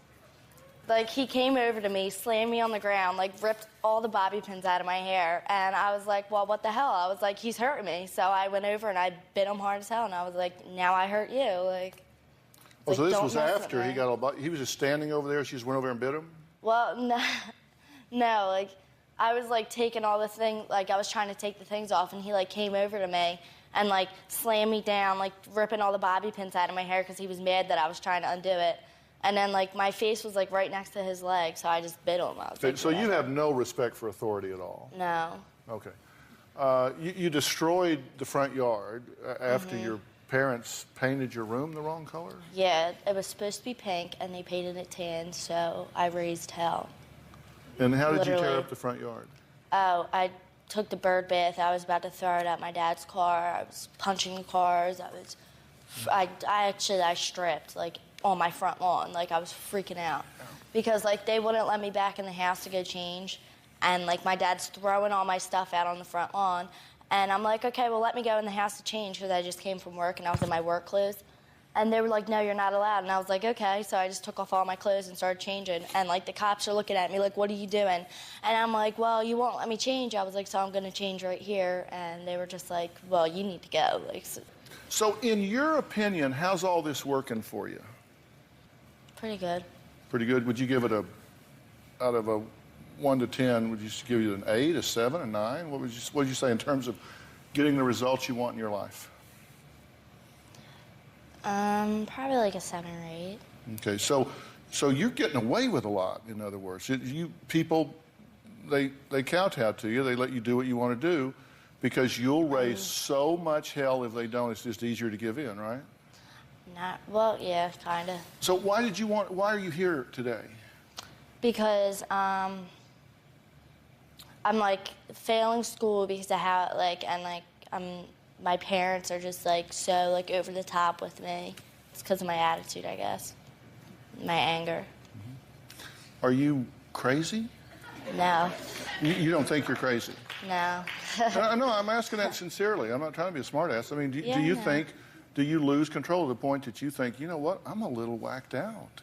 I'm crazy when I'm angry. Yeah. Yeah. Yes, I am. So who are the parents of this out-of-control teen? How do they feel about what she's put them through? Well, they're going to join us next. And look, I'm just going to call it as I see it today. There's going to be no bubble over my head. You're going to hear everything I'm thinking. Well, almost everything. We'll be right back.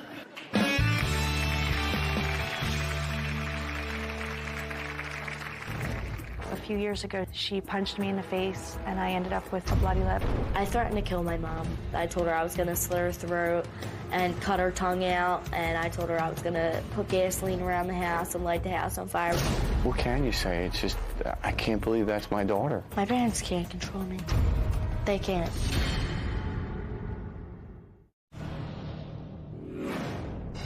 Courtney will steal money. Courtney will steal jewelry. Anything she can get her hands on. My husband and I put a lock on her door. Now I probably stole over $5,000. I would go and get clothes, drugs too. There's nothing you can really do about it now. So it's still whatever. I mean, I got some cute stuff with that money. Well, I'm here with 17-year-old Courtney, who admits that she lies, steals, and bullies anyone, including her parents. Take a look. My 17-year-old daughter, Courtney, is completely out of control. I don't like my parents' rules. I don't listen to them, and I think they're stupid. I'm a rude bitch, for real, and people just don't like that, I guess.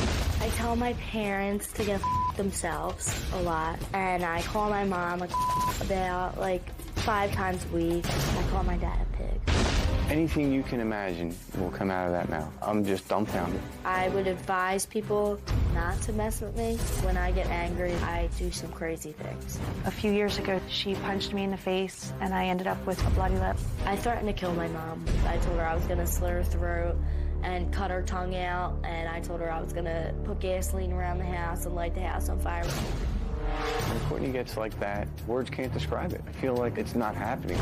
Courtney's always had discipline problems at school. I was a major bully. I would make people fall in the hallways. I would throw books at people. I was just rude. Last year, Courtney was finally expelled from school. Courtney has been put in an alternative school for behavior problems. The principal was trying to wake her up because she was sleeping. They punched him right in his mouth. I said, "Don't touch me," and then I slapped him. And the cops came. She was put in a holding cell, and she bit a police officer. What can you say? It's just, I can't believe that's my daughter. My parents can't control me.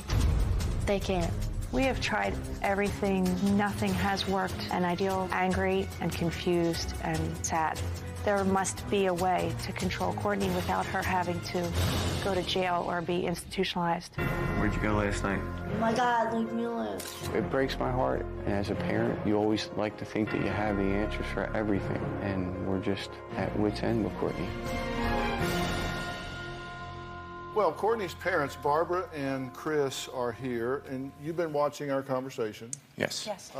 What'd you think about that conversation and what Courtney in particular had to say? That's typically Courtney. Pretty indicative? Yes. I wasn't surprised at what she said because she said that to us so many times. What'd you think about?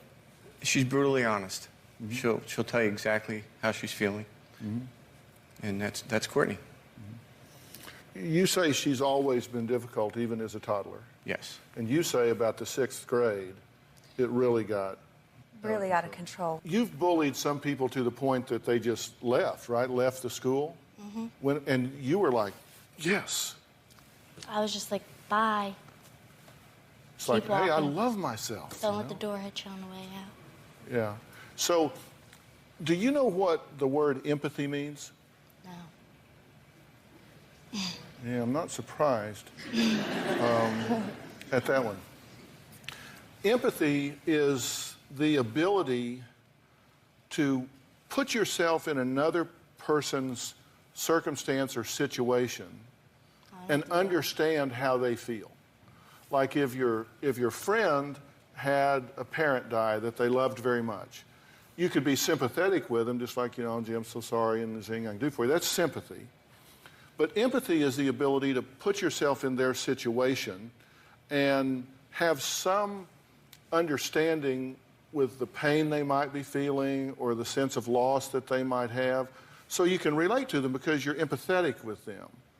And that's one of the things that we develop as we mature. Do you think you have that ability? Probably if I tried hard enough, but I don't want to try. But tell me why not?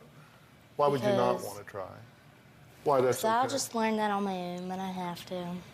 And for now, I'll just do what I'm doing. Yeah. Just because I came on the show, it's not, nothing's gonna change. We came on the show, yeah, that's good, but I'm just gonna go home and be the same Courtney. I'm not gonna go home and be like, oh yeah, you know, since we went here and, you know, I went on Dr. Phil, I'm gonna change. It's not gonna be like that. Yeah. It's gonna be the same thing. Okay, we found one thing we agree on, because I agree with you on that. But because I really don't expect you to change at this point. I really don't. You guys, on the other hand, I got a lot to say to. But my point is, I'm just trying to find out what you know and what you don't know. Do you know what ignorance means? Yes, and I'm very ignorant. What's ignorance mean? Ignorant. This is a test. I'm grading your paper. No, well, like, I don't know, like, the full definition, but I just know I'm an ignorant person because people tell me all the time. Yeah. Well, see, a lot of people use ignorance kind of the same as stupid or dumb or whatever. I'm just really and that's not what ignorance means. Ignorance is a lack of information. And if you lack information about vital life skills, then you would have to say that you are ignorant. You are missing these life skills that might get you more of what you want. Now, Courtney makes excuses for what she does, right? You threatened to stab a girl because she stole your boyfriend. Yeah, that was no excuse. That was the truth. Like, she stole my boyfriend, so I went to her house with a knife and told her I was going to kill her. You punched your mom because you say she annoys you. She just doesn't know when to leave me alone. Okay. You yelled at airport security because they were just way too slow. Yes. You punched the principal because he woke you up. You bit the cop because he was being mean to you when you were trying to escape. Yeah. You broke the bird bath and destroyed the landscaping because they didn't paint your room the color that you wanted. Mm-hmm. And those all seem like justifications to you. I don't like when people don't listen to me. Right. So I'm going to have something to say when you don't listen to me. Well, you said you're not going to listen to me today, so should I just punch you out? If that makes you, if you want to do that. All right, we're going to take a break. Courtney says that she comes and goes as she pleases. She regularly stays out until 5 in the morning, and her parents' biggest fears are what we're going to talk about next. We'll be right back. I go out almost every night and get drunk. At this point, there's nothing I can do about it unless I restrain her. I've tried every drug but heroin, and I never smoked crack, but I've done everything else. I have told Courtney, you're going to either end up dead or in jail.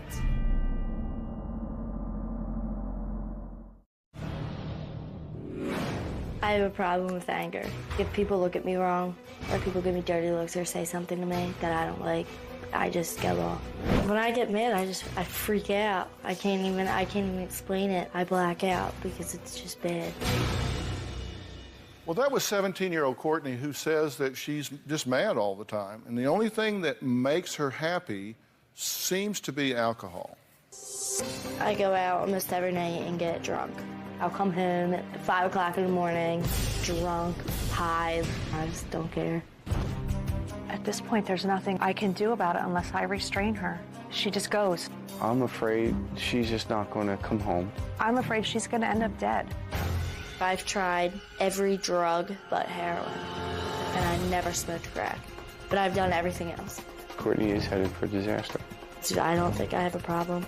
It's not like I'm like, oh, well, I got to go get some meth or some coke to, like, function. I can stop whenever I want, but I just don't want to. I think it's fun when I'm on drugs. I have told Courtney, you're going to either end up dead or in jail. I don't really want to stop or change my ways. Like, maybe I want to be a little less angry, but everything else, I'm good on that. I don't care.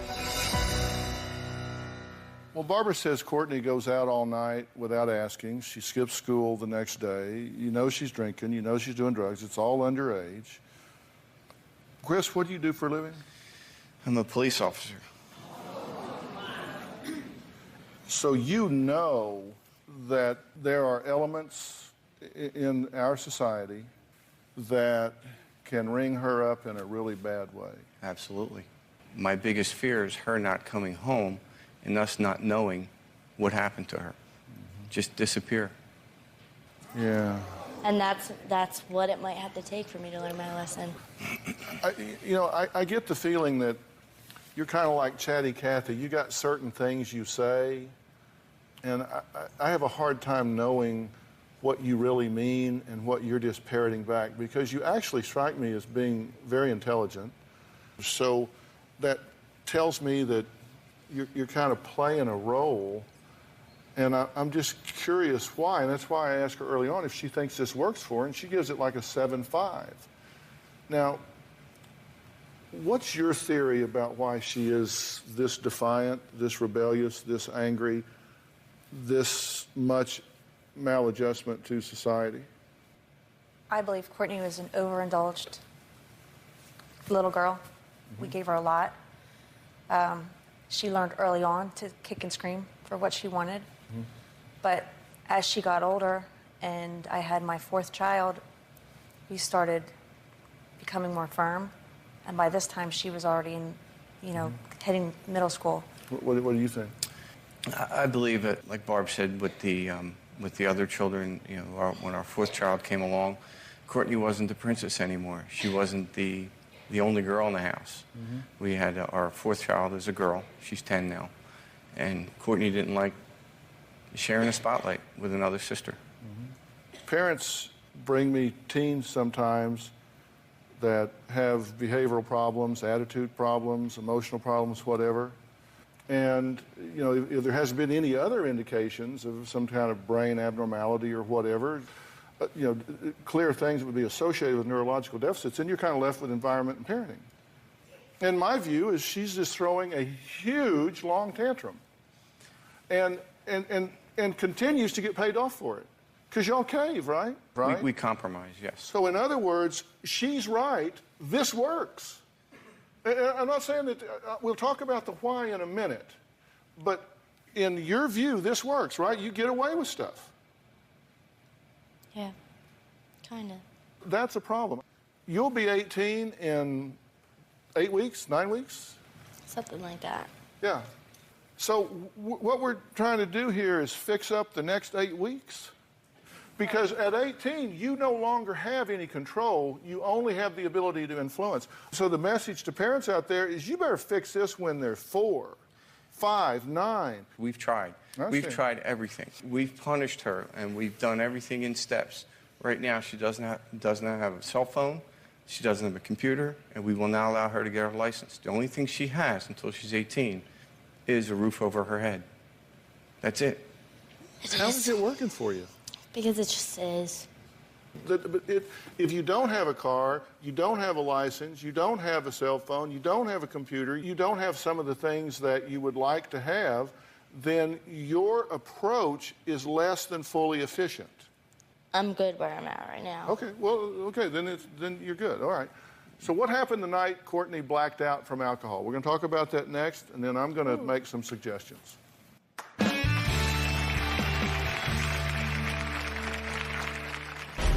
I was completely trashed. Courtney told me that she woke up with no clothes on. I called my mom freaking out. I was like, you need to get me the day after pill right now. And I would not have some ugly little pregnant belly on me. I don't want to be fat. That's disgusting.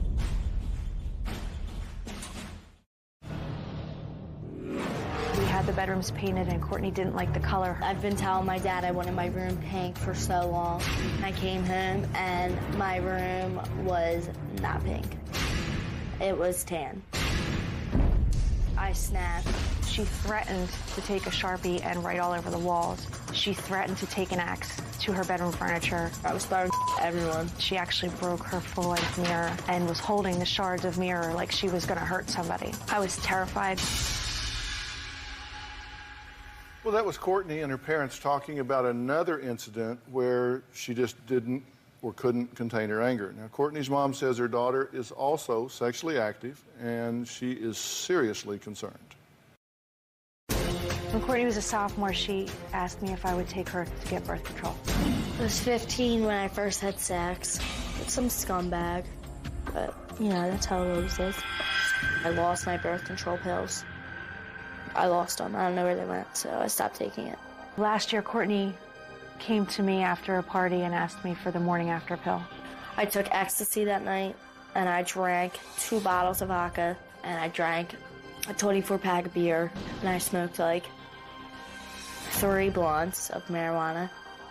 That was completely trashed. Courtney told me that she woke up with no clothes on. Someone said they saw blah, blah, blah having sex with you. And I was like, what the f***? I was like, are you serious? And they were like, yeah. And like, I was like, oh my God. Like, I was like, seriously, seriously, seriously. And like, I called my mom freaking out. Like, I was like, you need to get me the day after pill right now. I think I got raped last night. Courtney thought that she was pregnant. I was so scared. I never want to be pregnant because I don't want to be fat. I don't like fat people, and I don't want to be fat and lose my body. I will not be fat ever, and I will not have some ugly little pregnant belly on me either. That's disgusting. She assures me that she's not going to get pregnant, but it's just hit or miss with Courtney. Because I'm not stupid when I have sex. Like, if I want to have sex, I'm not going to go be stupid and get pregnant. Like, I'm just not stupid. Wow, you insulted almost everybody in that. I mean, fat people, pregnant people. Pardon me? I said, I don't care. Because, see, I have a theory, and you may agree with it or not, but my theory is you don't like being angry all the time. And it makes you feel powerful in the moment. But the truth is, we are the weakest when we are the most angry. Because the only way you get angry is if you feel like you've been the victim in some way. Somebody's hurt you, disrespected you. I don't like being disrespected. All the time. Of course, nobody does. And that's why I freak out, because when you disrespect me, I'll rip your head off. Yeah. And your threshold for what defines disrespect may be pretty low. I mean, you know, like somebody, it may not take a lot to set you off because you've got this. It takes that much to set me off. Yeah, because you've got this habit of being angry. And so it comes real easy. It's what you know best, right? And, you know, I also have this theory that anger is nothing more than an outward expression of hurt, fear, and frustration. It's not that all the time. Sometimes I get angry because I'm hurt or I feel disrespected, but sometimes I just get angry, like, out of nowhere, and I'll just, raise all hell. Like, yeah. It will just come out of nowhere, and I'll just, like, it's done. Would you like to know why that happens? Go. Pardon me? I said go. There's a neurological loop in your head that's been closed, and so something can trigger you, and it can be a biochemical, or it can be a noise, or it can be just something that's out of sync, and you start into this loop, and it flashes like that, and then you become a passenger. Because the anger takes over sometimes, doesn't it? It's like, whoa, I can't believe. I mean, don't you sometimes look back a couple hours later and go, oh, my God. Yeah, I cannot believe I said that or did that. Every time I freak out, I do that.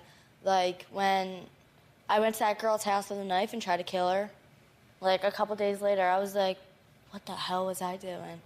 Or, like, when I was freaking out, throwing the bird bath and destroying the lawn, like, a couple weeks later, I'm just like, damn, I really destroyed everything. Yeah, you look back and say, that was crazy, I shouldn't have done that. Mm-hmm.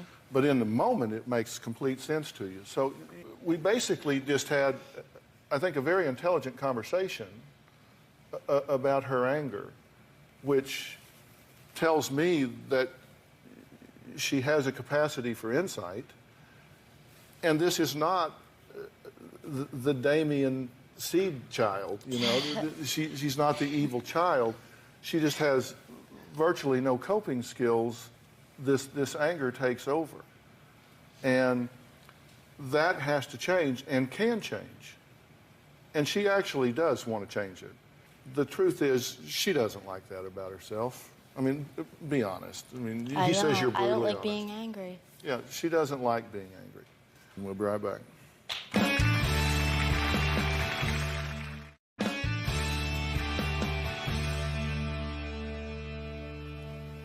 I want to stop for a second and let you guys ask me questions if you have them. What would you like to ask me? We just want to know what's wrong with her. We've been to many doctors, many psychiatrists, and nobody can give us a clear answer. They just keep telling us that she needs to go to therapy. You understand at this point, you have a lot of ownership in where she is. And you've basically taught her to stop on green and go on red. And then you put her in a car and turn her out in the world. Well, that's not going to work, right? She's learned that the more rebellious, defiant, and out of control I am, the more power I perceive myself to have, because you admit you cave. But how do I change her behavior? How can I... When she is in a rage, you've seen it, there's nothing you can do. But you have to understand that you have raised this girl with an unbridled sense of entitlement. She truly perceives that the world should revolve around her. And look, there's nothing you can do about that now because that has happened across years. And you are loving, devoted parents. There's no question in my mind about that. You have made some really bad choices. And here's where you and I disagree. I'll tell parents, avoid a confrontation with your children at every possible choice. But once you have one, don't ever lose. So you've said, we're afraid she's going to wind up in jail. She should have been in jail. She is a criminal. She is breaking the law. She is doing drugs and alcohol underage. She is perpetrating violence on others. I didn't say I was afraid she was going to be in jail. I said she was going to end up in jail. Of course, and I don't want her to go to jail. But I think that's going to be the rock bottom she needs. Well, what she doesn't know now, she'll learn in jail. You know that. So is it too late for Courtney to turn her life around? The answer is going to surprise you. I guarantee you the message boards are going to light up over this one. We'll be right back.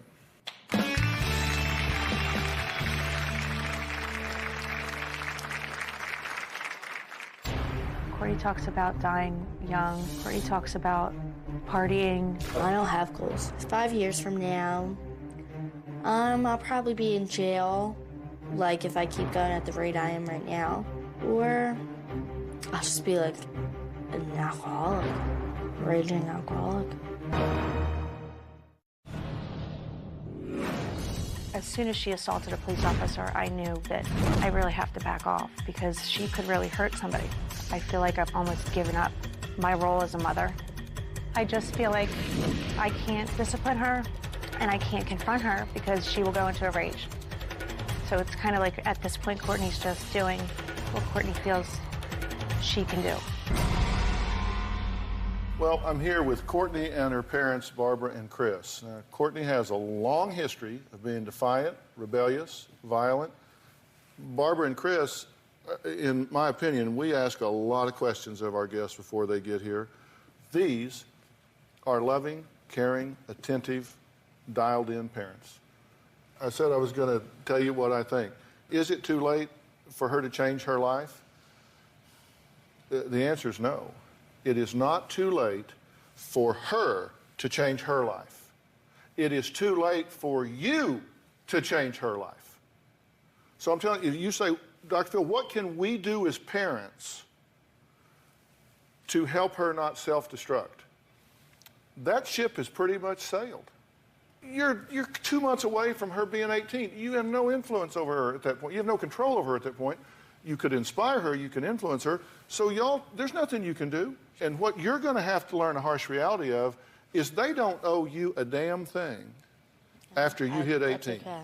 They take time and effort and energy to make your life nice. And you punch them in the face and tell them you're going to cut their throat and slit their tongues out. Well, maybe they shouldn't piss me off. You know, it's your job to get along with them. It's their job to get along with me, too. And if they keep And Actually, if they just keep feeding the fire, feeding the flame, and keep arguing back and forth with me, that's what makes me angrier and angrier. I get the last word always. I always have the last word. Yeah. Don't, like... Well, but you're going to get the last word here in about 8 weeks, and it's going to be bye. Yeah, because I know. That's where you are. But what I would prefer instead is that we try to negotiate a plan going forward that allows you to do some of the things that you want to do, and you guys get to enjoy a peaceful relationship with your daughter. This school she's going to, that ship has sailed. And I am willing to give you an alternative to go to. There's a place that is breathtakingly beautiful called Turnabout Ranch, and it is an unbelievable facility that is a school, and it is a working ranch in Escalante, Utah. No. And it is a great facility that I have tremendous confidence in because of our relationship with them. Have reached out to them and made arrangements for her to be able to go there as our gift to your family. Kristen Hayes is here from Turnabout Ranch. I asked her to fly here to meet y'all. Kristen, what do you want to say? Turnabout Ranch is a very unique working ranch residential treatment center for teens 13 to 17. It is an ideal setting for rebellious, overindulged teens just like Courtney because it removes them from their comfort zones and reminds them that success is achieved through things like teamwork and cooperation, not through entitlement or manipulation.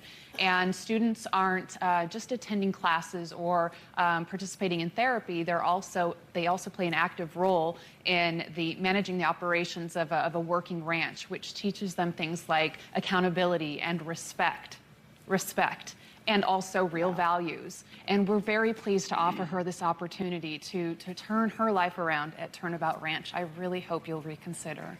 Really hope that you'll just shut up. Thanks. I would ask that you sit down privately and have a conversation with her and hear what she has to say. I don't want to have a conversation with her, and I won't. Actually, you guys can have the conversation, and for the next 2.5, 3 months, you can compel her to go. And if you say that's what you want to do, then we'll arrange a transporter. She can go easy or she can go hard. But if that's what you want her to do, then she can go. And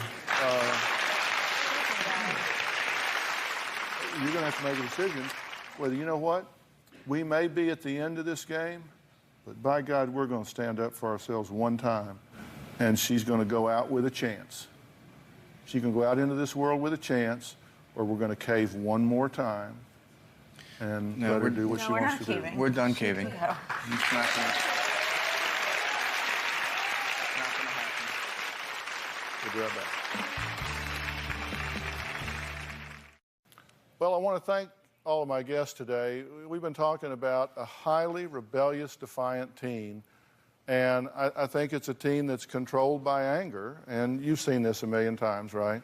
Yeah. You know, I take very seriously where your daughter is, as you know, which is why I asked Kristen to come here and make all this offer. And you may need to compel her to go by the use of a transporter or whatever, and we've done that many times. Sometimes you just have to save them from themselves. You don't have long. You've got a very narrow window here. And I think you guys are resolved to say, we're going to give her this chance. Yes. If you have a child that's out of control, let me tell you, the sooner you deal with it, the better. And you've got to stand your ground. And if you need resources on how to deal with your out-of-control teen, you can go to drphil.com. We have a lot of resources there. Thank you so much for being here, and thank you for all the work y'all do at Turnabout Ranch. We have seen nothing short. We've seen nothing short of miraculous turnarounds. Y'all do great work, so God bless you for that. Thanks for being here so long.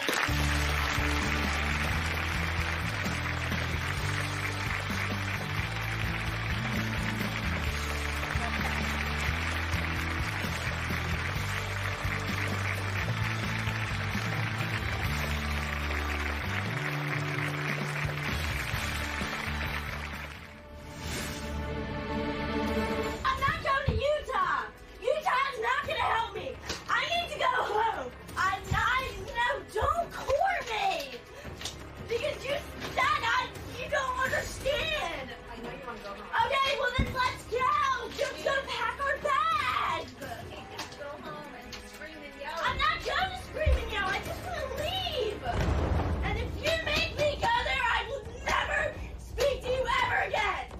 Chris and I have decided to send Courtney to the ranch.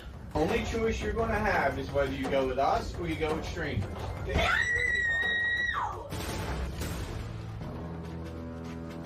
I want to thank the professional crisis team at West Shield Adolescent Services for transporting Courtney via air without incident to a special therapeutic program in Utah. Good job, guys. Today on an all-new Dr. Phil. The man with all the answers is here, Steve Harvey. We're talking relationships. Is the sizzle gone? Oh, everything's gone. From a guy's point of view. So many women have a misunderstanding of how men are. Questions women ask. You think men are trainable? He's not trainable. I'm trainable, don't you think? Yes, you've come a long way. The feelings men hide. I moved in with her. I needed a place to stay. Is she the one? So far. This is the best guest you've ever had. He works part-time. He loves video games. And if you nag at him, he just drives away. What are men thinking? The surprising answers begin right now. The biggest mistake women have all the time is... This is going to be a changing day in your life. Have a good show, everybody. Here we go. It matters to you. That's what I want to talk about. Are we ready to boost? Let's do it. If you are a woman dying to know what men really think, I have got a special guest that's going to tell you how it is, even more than I say how it is. Comedian Steve Harvey is back, and he's got all the man answers to your questions. Now, most recently, he's been making us laugh as the host of Family Feud. Take a look at this. Name something that gets passed around. Chris. A joint. A joint? I like this question here. Name a household chore you love to see your wife do in the nude. Mop the kitchen. You got to mop the kitchen. Name a kind of crack. Crackhead.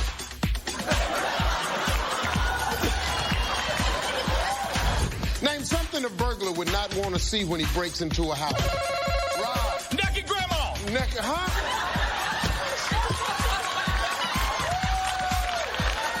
I don't see that either. All right, please welcome comedian, radio, TV host, and author of Straight Talk, No Chasers, Steve Harvey.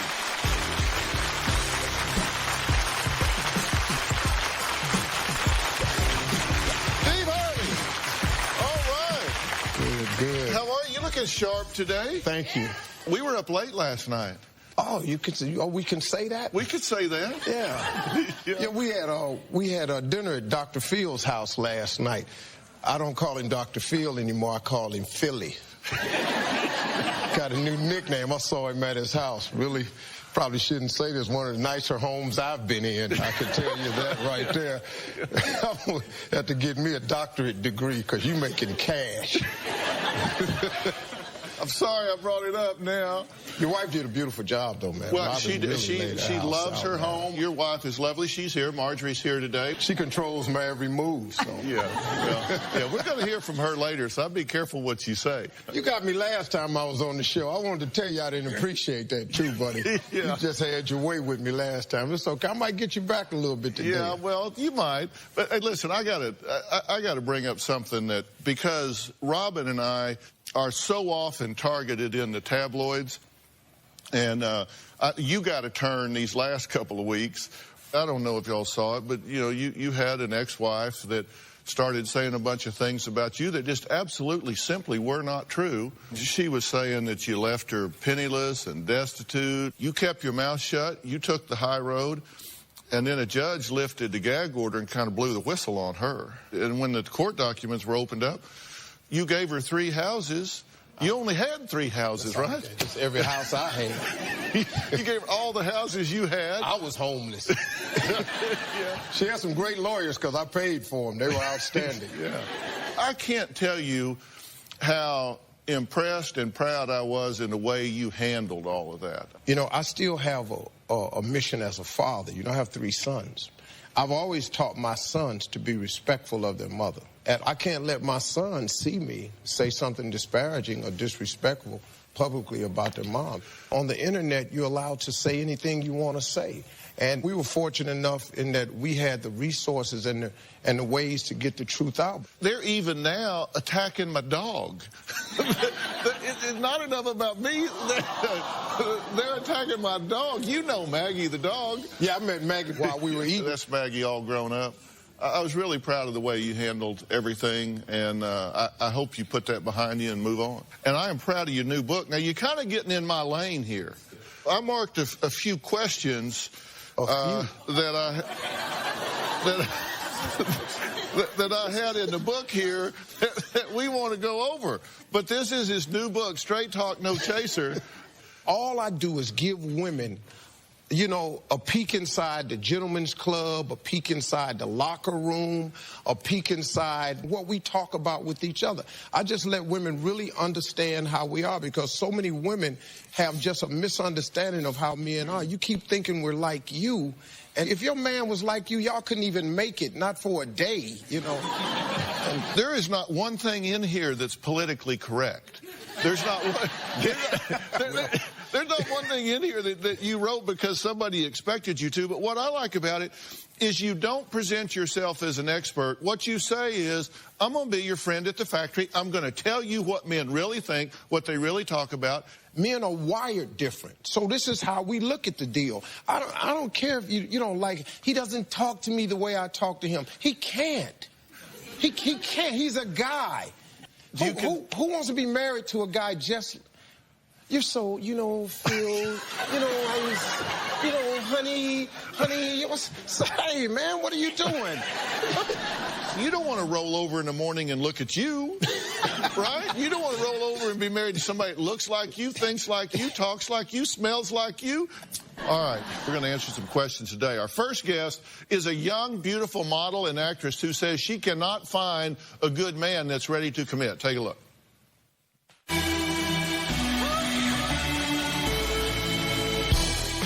Dr. Phil and Steve, I'd really like to find a nice guy to settle down with, but I have a history of bad dating decisions. My most recent relationship came to a crashing halt when I found that he was not only married, but had 4 kids. I grew up in a very conservative religious household where I was highly encouraged to marry the first guy I was with. That ended abruptly 2 years later when my unemployed, confused husband suggested that we have an open marriage. My relationship before that was very committed. He said he loved me, but when I mentioned the M-word, he ran for the hills and married the first girl he saw. So, Dr. Phil and Steve, how can I tell if a man is decent and really ready to commit? Not just saying what he thinks I want to hear. Okay, so obviously, beautiful girl, right? Yeah. I mean, I would just say. Thank you. What do you think's wrong? What's your theory? Men just look at me as a conquest. Like, once they catch me, then they don't want me anymore. Yeah. And they're like, okay, on to the next. Can I say this to you? We don't care about what your visions and dreams are and hopes for tomorrow. We walk up to you because we see something across the room that we want. Now, we got to go over here and figure out what it's going to take to get. What I think might be happening to you is you get to a point with a guy, and even when a guy gets you, you let your standards go. Once you let a guy get away with not doing what he did in the beginning, we're going to take advantage of that. You got to keep your standards up here. And how do I do that? They're your standards. They're yours. You don't have to get off of that. You know, we got to have you. You understand that part? Yeah. Phil don't do well without her. I don't do well without her. You got to look and say what it was that you have to own. And maybe it's that you picked poorly, that you just didn't have a high enough standard when you picked, or when you got in the relationship, you let them take you for granted and get too easy. If you do that autopsy on your last relationship, then you can say, okay, I now have a to-do list of what I'm going to do in the future. I'm going to do this differently in the future. I'm going to keep this guy guessing every step of the way. He's not ever going to take me for granted. And seriously, you're just not playing your cards right. Guys respond to two things, pain and consequences. Those are the two things that gets a guy's attention, pain and consequences. If a guy has no fear of anything happening to him, this, I'm going to get out of this unscathed and cool, I'm going to do it. If there are no consequences behind my actions, fine, I'm going to do it. A guy operates on those two things. Now, I don't know what you call that at the school, but I'm just telling you how my buddies are. But you got to play where you're not desperate. You don't come across as like I need a guy, because you don't need a guy. You're fine without a guy, but you want a guy. But you really can't give them the opportunity to think I'm in control here every step of the way. Well, all right, next, what Steve Harvey says is the biggest mistake women make when trying to get men to do anything. We'll be right back.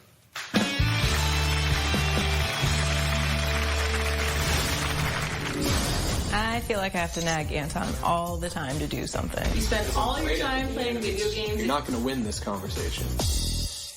A daughter's secret. Nobody knew the truth. And a mother's suspicion.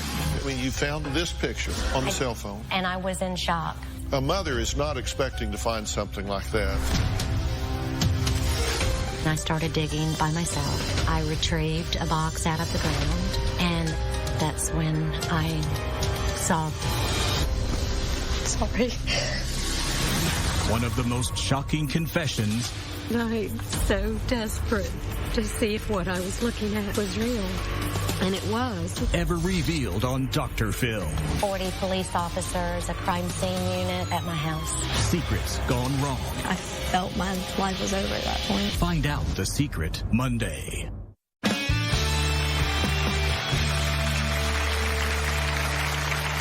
Well, we're talking about what men really think, and I'm talking about it with my good friend and comedian and author Steve Harvey. Now, his latest book is Straight Talk, No Chaser. The biggest mistake women have all the time is they find out the information too late.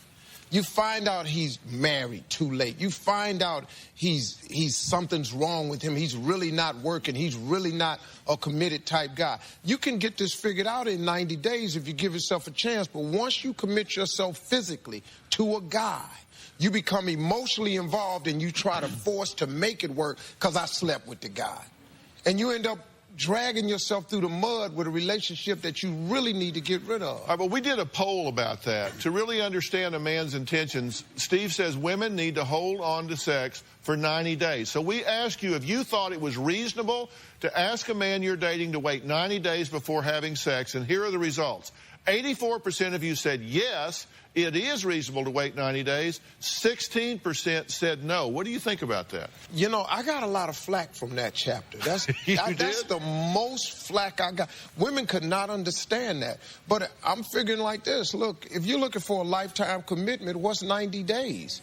You know, you're trying to have something real. Now, if you just want to have a fling, then knock yourself out. Most guys, we don't want to take home to our mothers the loosey-goosey babe. We're not taking you down off a pole in a strip club and taking you to our mama's house. That ain't what we looking for, man. All right, that's your point of view. Now, I want all of you men to go to drphil.com and tell me whether you would stick around for 90 days before having sex, okay? So go to the poll. I want to hear from the men. Would you wait 90 days? All right, next, Jennifer says that she's tired of constantly nagging her boyfriend to get him to do anything. Take a look. Jen, you gotta see this. You got, Yeah. Do the bathroom now? It looks fun. My boyfriend and I are having a lot of communication issues. The dishes are still there. They're not. They're actually done by me. Anton and I have been together for about almost 2 years.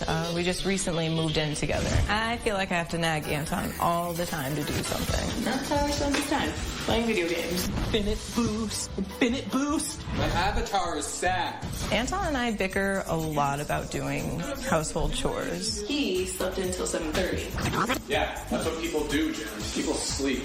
You spend all your time playing video games. You're not going to win this conversation. The house is usually a mess, and when it does get clean, it's because we choose to clean it together. So can you clean something now? What do you mean clean something? I do almost all the housework while Anton's playing video games for like 3 to 5 hours, and it just gets really frustrating. No, I do not spend too much time playing video games. Come on. How can you spend too much time having fun? Oh, I'm serious. Okay, Jen, what do you want? What do you want from him? I want more help from him. I mean, is he the one? Yeah. I mean, seriously, is he the one? I feel like he might be. This is who you're going to grow old with?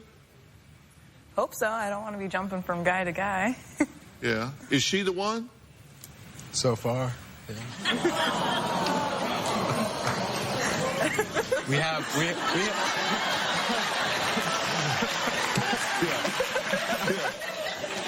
Yeah, I'm with you. I'm with you there.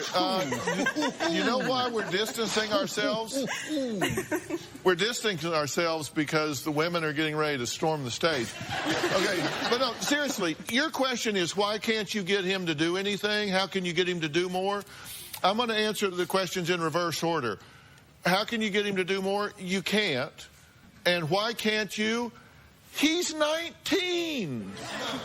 He is a child. 20. You've turned 20 when? June 7th. I'm a Gemini. So you are...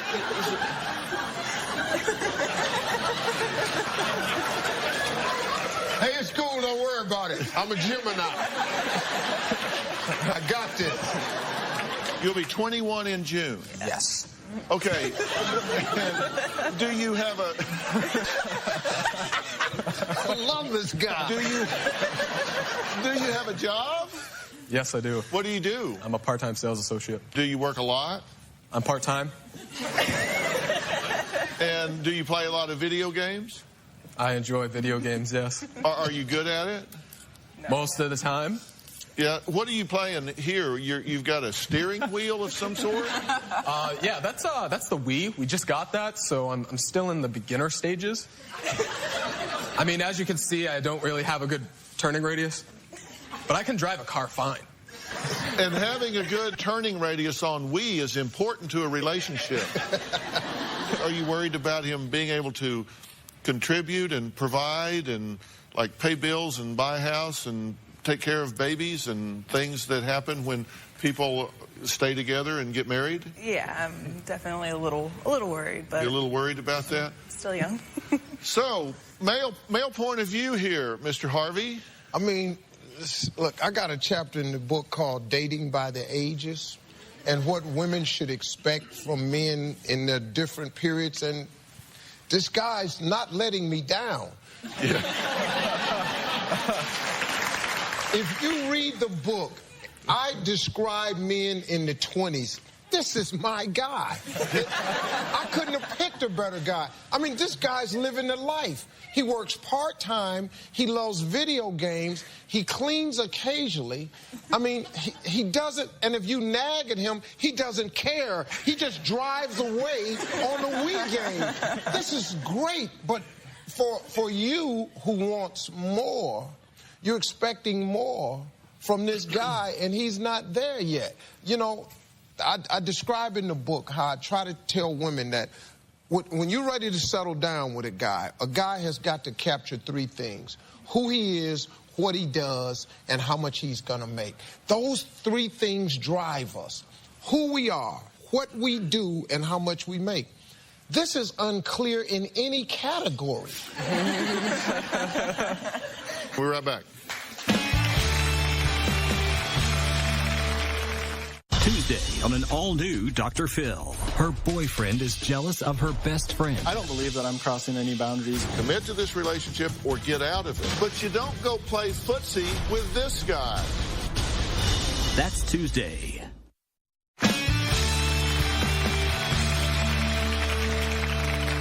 Did you go to school? Yes, I did. Did you go to high school? Yes, I did. Did you graduate? Yes, I did. Are you going to college? I'm taking the semester off. You're just doing what you want. Did you decide to take the semester off when you got the Wii game for Christmas? Yeah. So how many semesters have you gone to college? I've gone to college for 3 semesters. Did you pass? No. Did you do your homework? And No. No. You didn't do that, so you just... Needless to say, I fell in love. She has most of the characteristics and the drive that I wish I could have. I moved in with her. I needed a place to stay.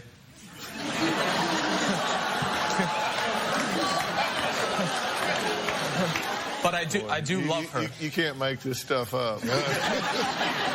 This is the best guess you've ever had. Are you at all concerned that this could turn into a parent-child relationship? A little bit. I mean, I feel like I'm cleaning all the time. I feel like moms clean all the time. I don't want to feel like a mom. Jen says they bicker about household chores, who does what and who does more, right? Yeah. And you do more. I feel like I do more. Do you think she does? We do exactly the same. Do you think this is going to turn into a marriage? Currently, yes. Do you have a job? Yes. Full-time? Yep. He just got a second job. He just got himself that's a second good. job. So you have a second job? Yes. I try not to, but I'm a slacker. We have 2 jobs. Yeah. I mean, is this where I expected myself to be? No. But I'm happy with her. And I'm happy where we are. I'm happy for her, most of all. I mean, she's got a great career ahead of her, great future, and I hope to be part of it. Why do you say you're a slacker? I mean, look at her.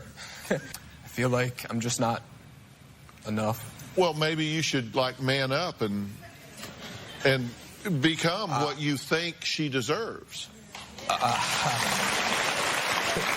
Because you obviously, seriously, you obviously are very intelligent, and you obviously have a great personality. So it's just a matter of deciding that you just want to step up and be a full partner in the relationship, right? I pay half the rent, I do half the chores, I do half of everything. And she has a lot of you do this statements. It's really not equal. There are some things specific to manhood. There's just some things that come with this package. Women usually pick guys because they fill up voids and needs that they can't do. So if you're just doing the same thing, that's not going to work. You just got to do more. You got to, like Dr. Phil said, you got to man up, man. You got to go get off the grind. You got to get on the hop, man. You got to start making it happen. Y'all, y'all ain't going to make it like this. Yeah, you're awful young. Y'all need to keep it light, roll with it, and see what happens, because neither one of you are ready yet to be thinking about something long term. Mm-hmm. Marjorie and I, we have a 20-year-old son. He's in college right now. And he's this is him. Yeah. This is him. And if a girl came to the house talking about, I'm going to move in with Steve Jr., I would go, hey, look, little girl, I don't know who your parents are, but go talk to him, because he's my son. And as much as I love him and think we've done a bang-up job of raising him, this ain't what you want right now. Yeah. If y'all's son looks like him, he ain't your son. Well, right next. Why one man says he never listens to his wife. Did I read that right? All right, we're back. Donna asked me to be a better listener, but I noticed that she's not the one listening. And lift the carpet out. When she's gone after me, sounds like a poor little cat with its tail stuck in the door. Blah, blah, blah, blah, blah, blah, blah.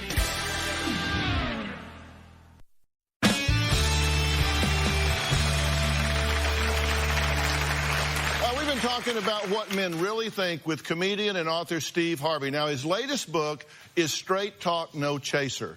And what I love about this book is you're just giving the man's point of view. Men think predominantly the same way on most subjects. Yeah. We just are that way because it's in our DNA. Well, you think men are trainable? Yeah, we are to the level that we can be trained. Well, now, I'm trainable. I think I'm trainable. Yes. Don't you think? Yes. You've come a long way, honey. A long way. I like that. That's a nice shot there. Yeah. Right after Valentine's Day. Yeah, right after Valentine's Day. Way to keep it going, Philly. Now, Donna says her husband, Rudy, still won't listen to her after years of marriage. Maybe he's not trainable. Take a look. We're going to refloor the bedroom.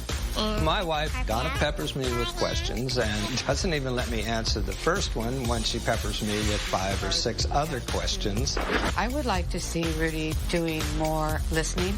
Donna asked me to be a better listener, but I noticed that she's not the one listening. Donna expects me to fix everything around here. Fix the cars, fix our relationship, fix everything. The greenhouse ready. When she's gone after me, sounds like a poor little cat with its tail stuck in a door. Blah, blah, blah, blah, blah, blah, blah. That's humor there now. Donna used to love my sense of humor, and now, no. You were hearing us talk about our men trainable. Do you have him in training? Not at all. He doesn't. No, he's not trainable. He is not trainable. No.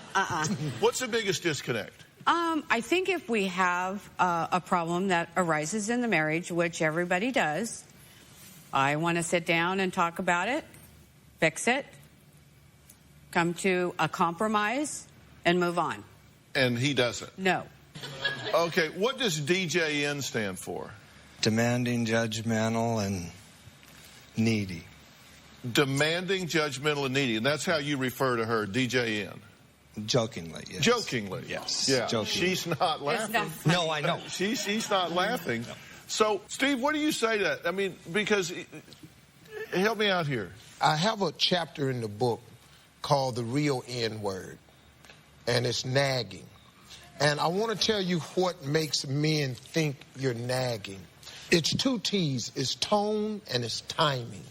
You know, you want a guy to do what you want to do when you tell him to do it, and that may not even fit into his scheme of what's happening right now. And then the tone.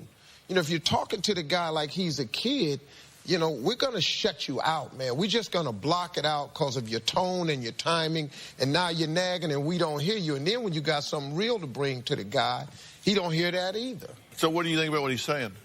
I like it. Yeah, I had a feeling you would. What's the man cave?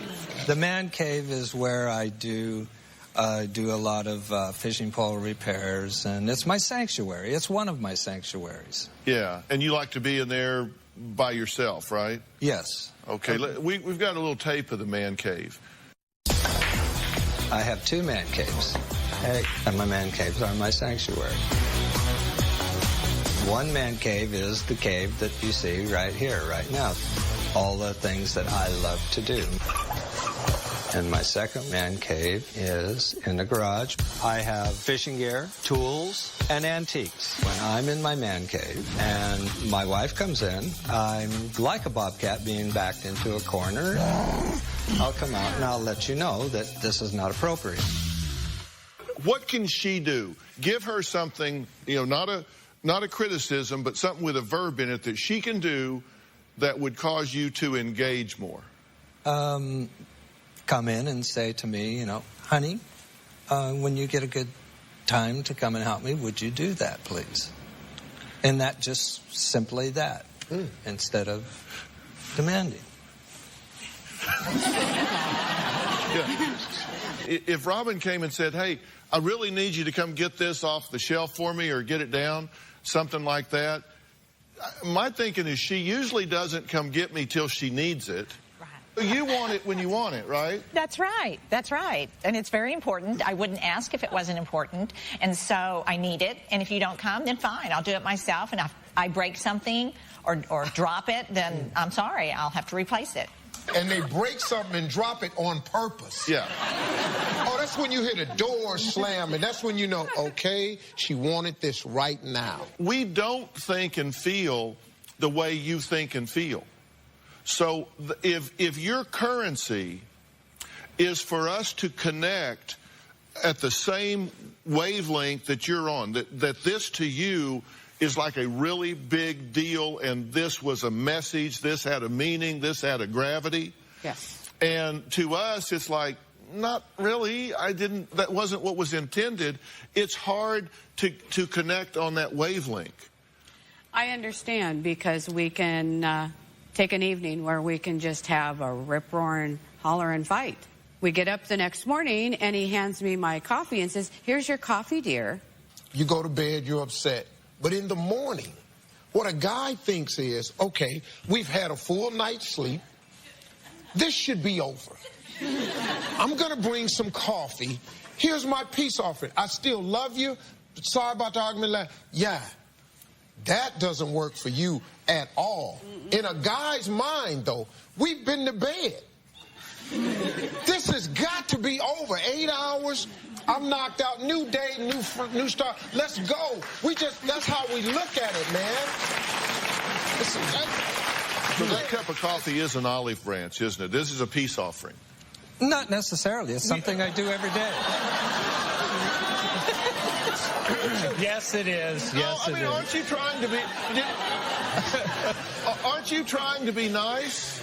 Of course I am. Something that would help, seriously, is if you could say, at the end of it, if you have something that you need, it would be helpful if you would say that. Okay. I need something that would help me.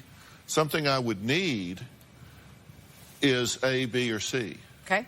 There are times I've gotten in trouble and I still don't know what I did. You know, I don't. Sometimes I do. I get it. I know that I'm in trouble, but I don't know what it was. That's not true. What? What? That is so not true. What is not true about that? I'm very, very clear. You hear me. You're just playing dumb. I do. No, sometimes we don't know, right? No, we really don't. Because you don't want to hurt her feelings, do you? Not at all. So if you knew what she needed, if you knew what was important to her, if you knew what her currency was, you would make efforts to try and fit that need, would you not? Of course. All right. Next, Steve Harvey's Bible on how to please a woman. We're consulting our wives on this one. We'll be right back.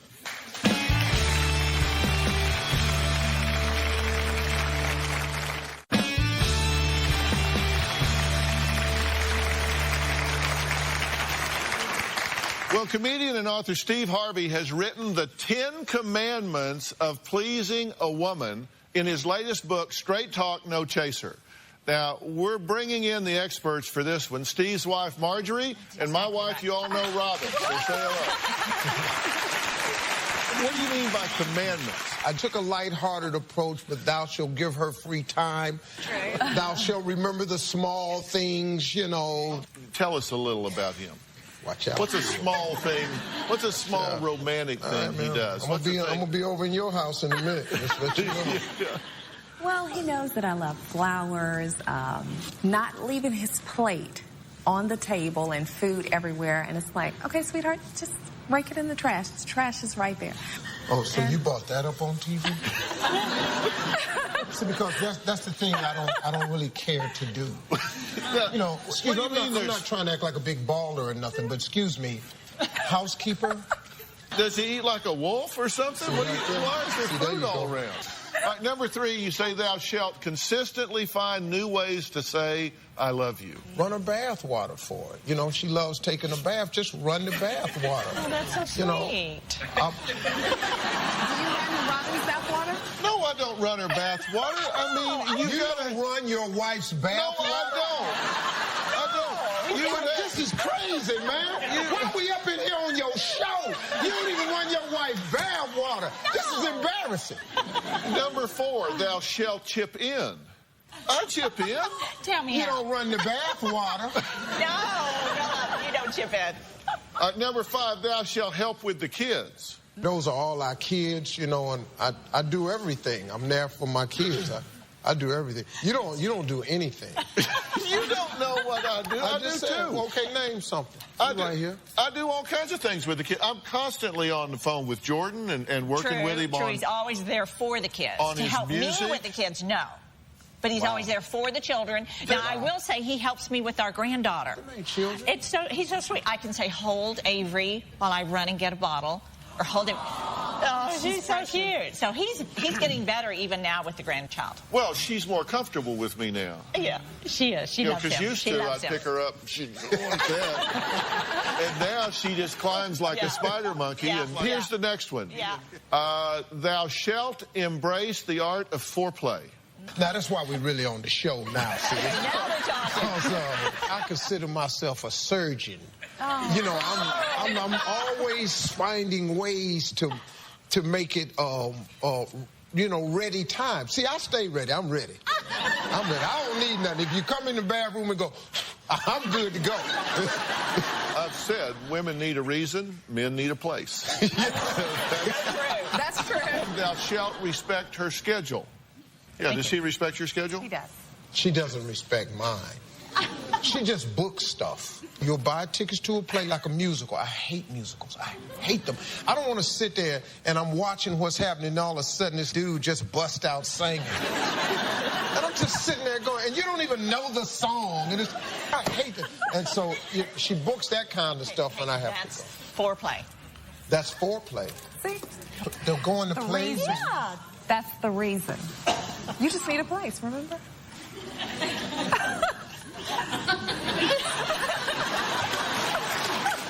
Number 8, thou shalt send her roses just because. Number 9, thou shalt remember the golden rule. And number 10 is huge. Thou shalt always take her side. Don't ever side with someone else against your wife. I don't care what she does. You can never side with someone else. And you got to remember the golden rule, and the golden rule is you can be happy or you can be right. That's your choice in marriage. We'll be right back.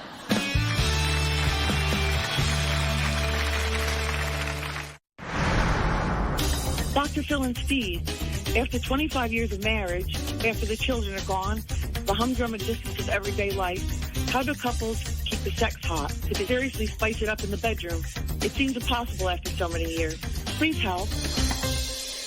All right, well, that was one of just many questions we received after polling our audience to find out what they were having trouble with.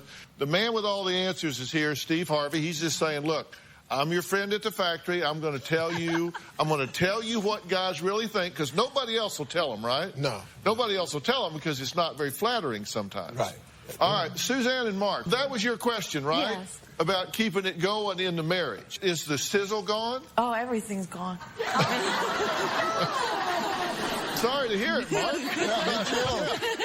No, why aren't you after her? Why aren't you seducing her? Well, I'd like to be able to go to the sleep at the same time. We're on different schedules. She's a night owl and I work, but you know what? You're right. I just need to. Dr. Phil, you're right. I just need to seduce this woman. I don't think he finds me attractive anymore, and that hurts me. And you know what I mean? Like that for women. Do you find her attractive? Absolutely. Look at her. Thank you. Okay. You know, so often people start being mothers and fathers and they stop being friends and lovers. Mm-hmm. You can't do that. You've got to decide you are going to seduce this woman. We've been married 34 years, right? Yes, 34 years, almost 35. And she's a hot tamale. She's cute. Foreplay, again, foreplay. No, you just have to decide you do it. You behave your way to success. And it is like I've said, whether it's basketball, baseball, golf, or sex, practice, practice, practice. That's true. We're going to get some practice in. Yeah, all right. So give her a kiss so we at least know you mean it. All right. What do you think about what I'm saying? I mean, you're exactly right, but it's the guy. The guy's got to make a move, man. You got to make a move here. You got to get yourself some baby oil. You got to get it. I mean, get to and just start squirting and rubbing and once. Yeah.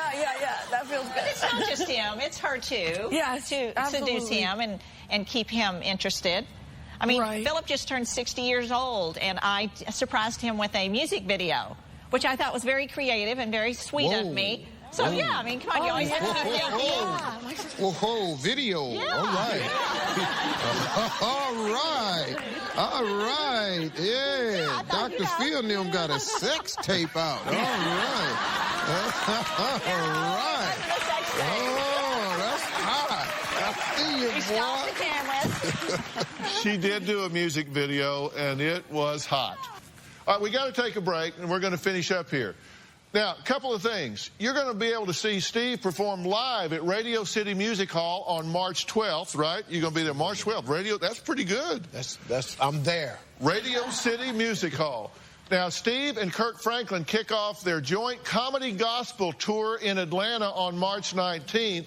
And Steve Harvey's gala at Cipriana's in New York is on April 4th. Now, who are you honoring this year? Honoring the CEO of Ford Motor Company, Alan Mulally. We're honoring Tyler Perry and Chris and Malak Rock, Chris Rock and his wife. They do a lot of great philanthropic work, so it'll be a great event, you know. We're going to have all of these dates as well as information on the Steve Harvey Foundation at drphil.com, so you can find everything we just mentioned right there. We'll be right back.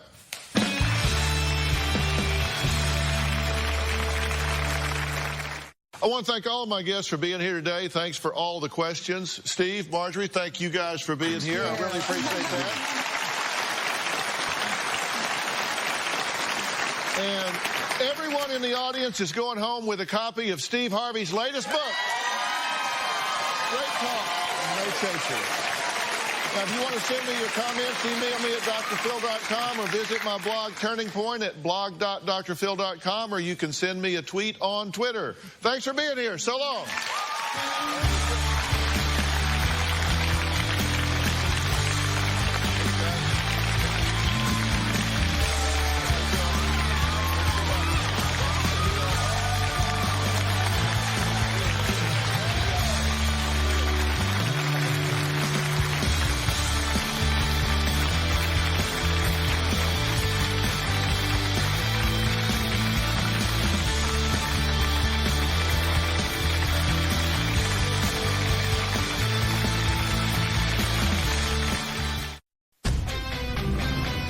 Today on an all-new Dr. Phil. We're talking to a family divided and divided and divided. What began as a mother and daughter custody battle I didn't have a kid. Woo, who's out there? resulted in an all-out brawl on the Dr. Phil stage. My mother ended up having an affair. With your boyfriend? Yes. I am embarrassed for her. You should be sleeping with an 18-year-old cheating on my father. I have never cheated on my husband. I'm crazy because of you. And it keeps on going. Look at Larry King. How old is Larry King? And his wife is half of his age. Larry, I didn't bring you into this at all. Restraining orders, court dates. I filed a restraining order. It's in your handwriting. Did you guys get a season pass to the courthouse? And Dr. Phil takes a side. I got a real problem with inviting the court system into a family. You don't give a kid a job. Coming up. Let's do it. I want you to get excited about your life. Here we go, in 10. Stand by, camera 6. If it's happening now, we're going to deal with it now. Stand by, Dr. Phil. This is going to be a changing day in your life. Stand by A, and roll A, track in. Go, Dr. Phil.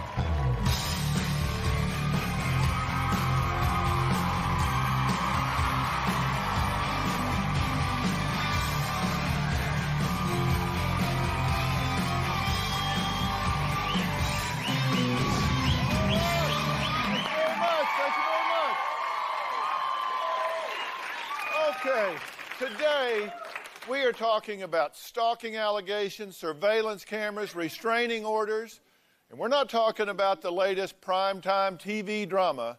We're talking about a mother and a daughter who have declared war on each other and a 13-year-old boy who finds himself caught in the middle.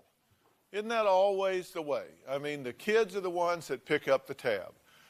Rita claims that her daughter Lisa is alienating her from her 13-year-old grandson Cole and is brainwashing Cole to hate her. Lisa says, look, Rita's just crazy and is the closest to mommy dearest that you can get. My daughter Lisa is alienating my grandson from me. Lisa tells Cole that he should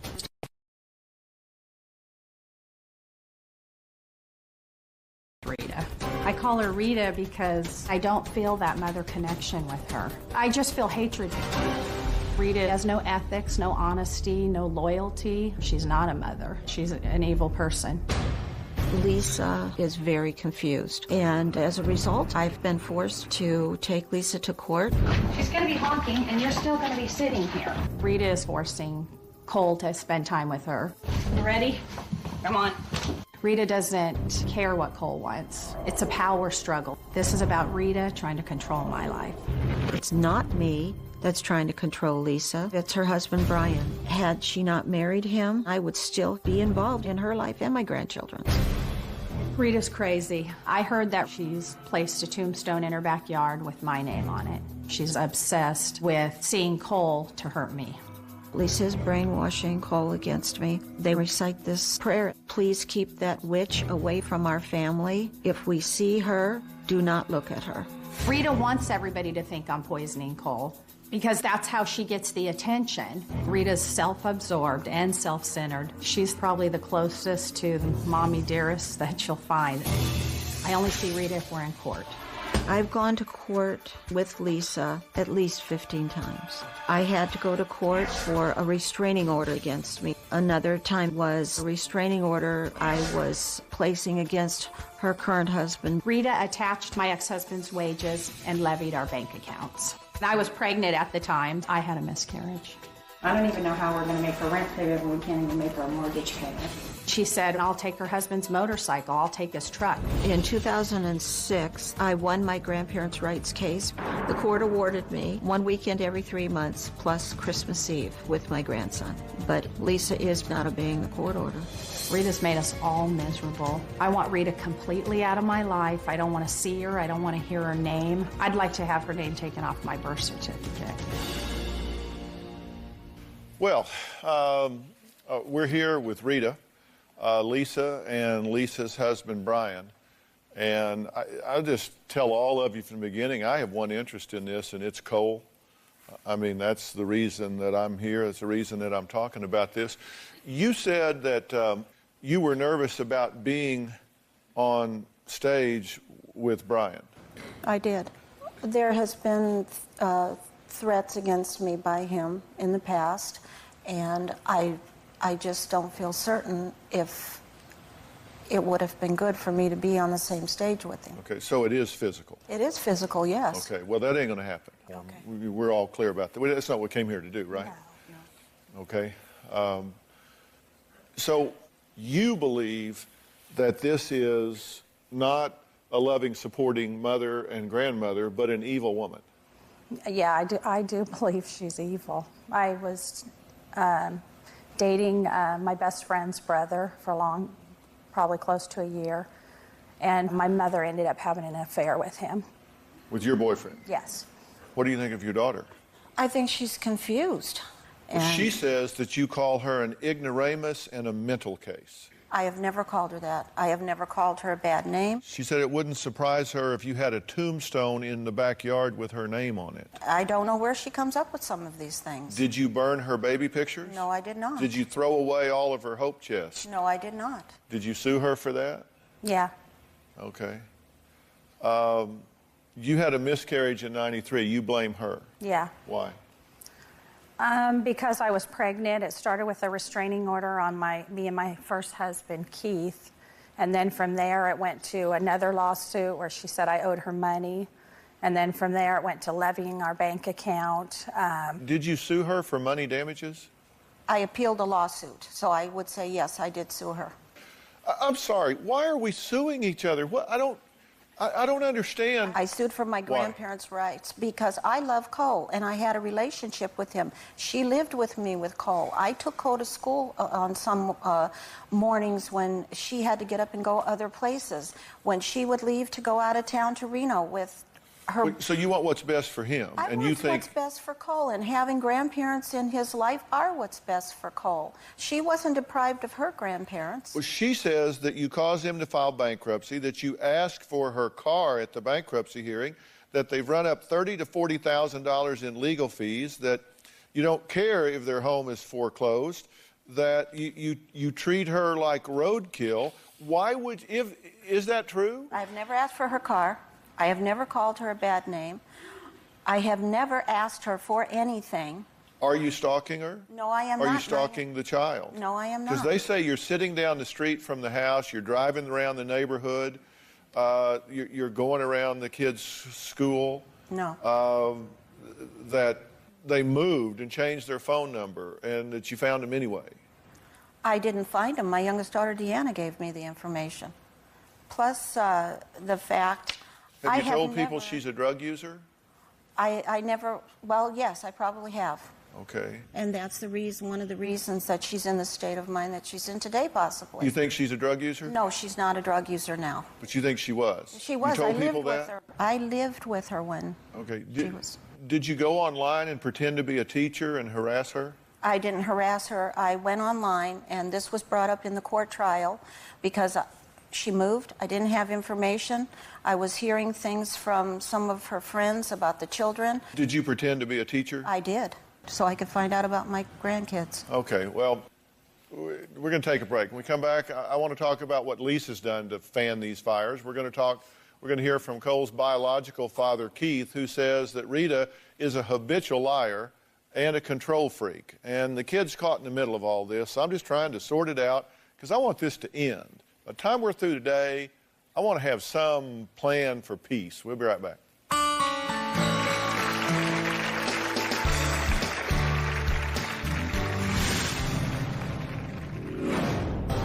When I think of Rita, my gut says run as fast as you can and keep running, girl. Just get as far away from her as I can.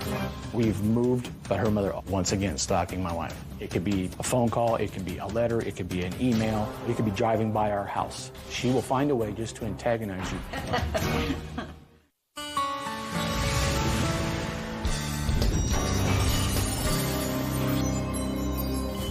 Rita treats me like I'm roadkill. She keeps packing away till there's nothing left. I don't even want to answer my front door. I'm afraid it's somebody trying to serve me. Every time I get paid, I know I better put a percentage away for the next attorney.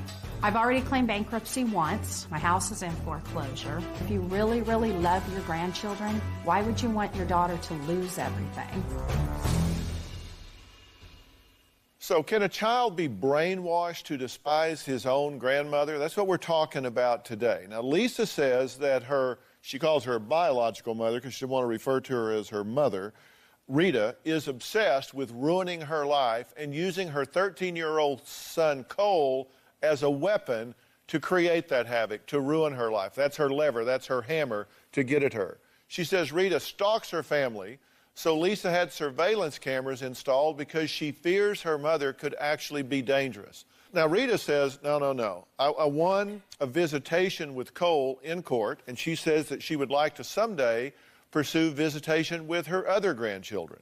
Now, Lisa's ex-husband, Keith, who's Cole's biological father, has a stake in this scenario as well. Take a look. I am still unable to see Cole because of actions that Lisa and Cole's father, Keith, have taken. The day that Rita won the right to see Cole, my heart fell out of my chest. I felt I had failed my son as a father.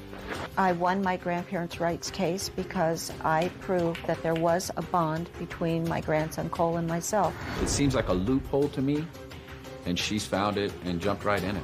When you're divorced, there's a law out there that actually allows people that, say they have a right to see your child to step in. I'm very pissed off at the court.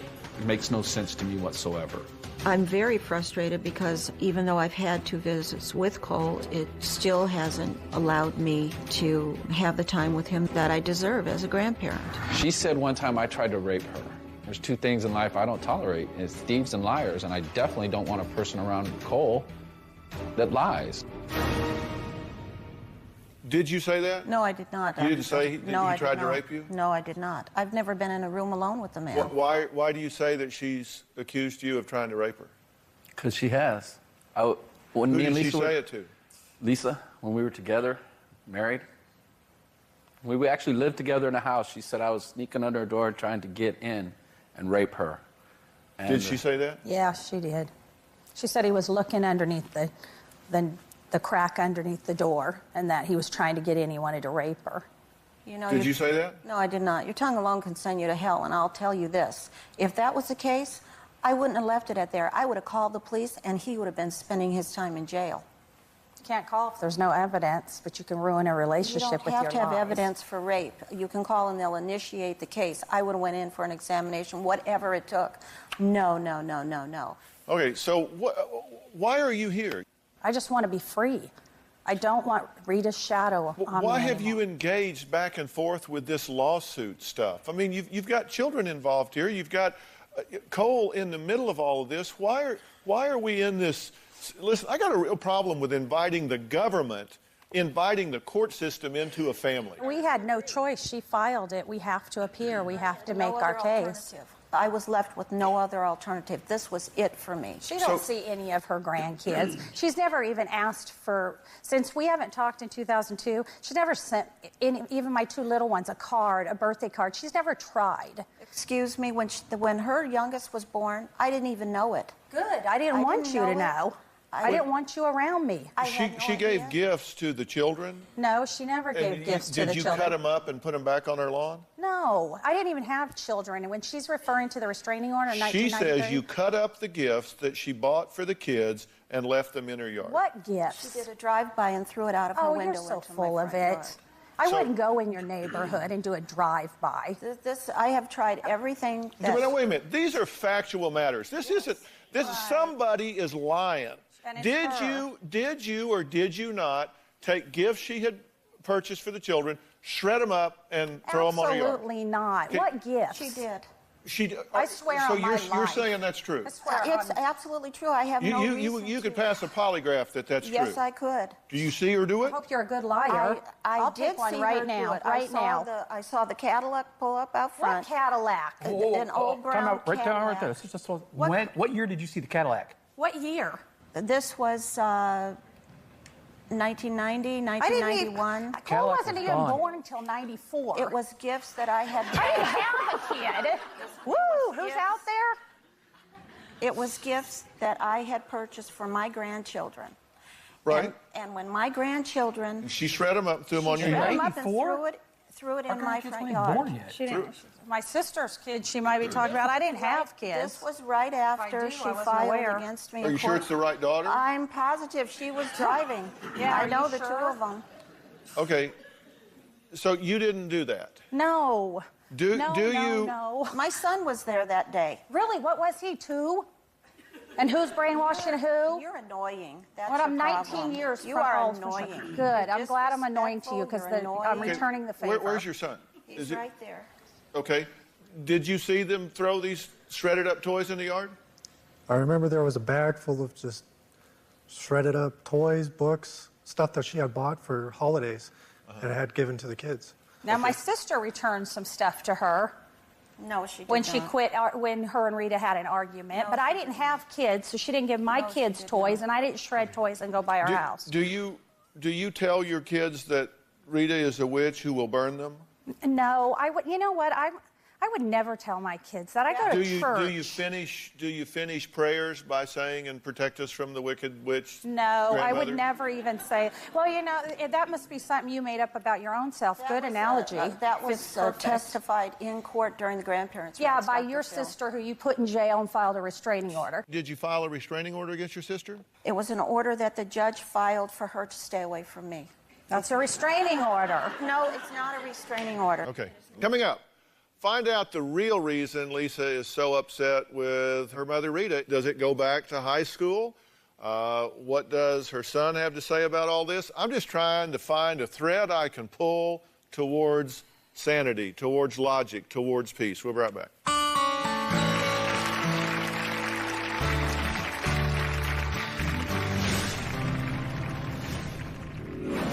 Ryan called me.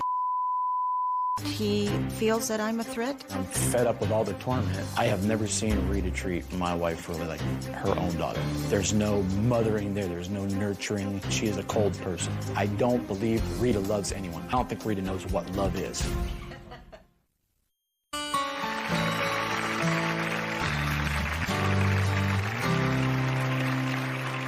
We're talking to a mother and daughter who've been at war with each other for really almost a lifetime.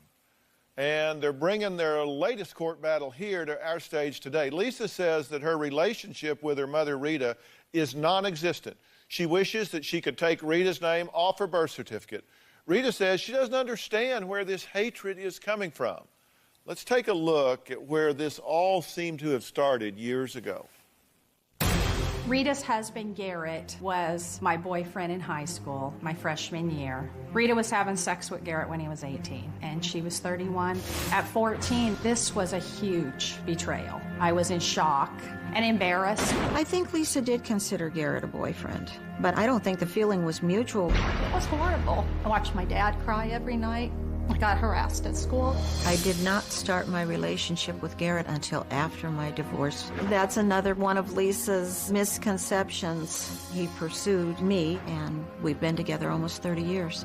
We lived in a small town. I was the brunt of a lot of jokes. Where's your mother, sleeping with your ex-boyfriend?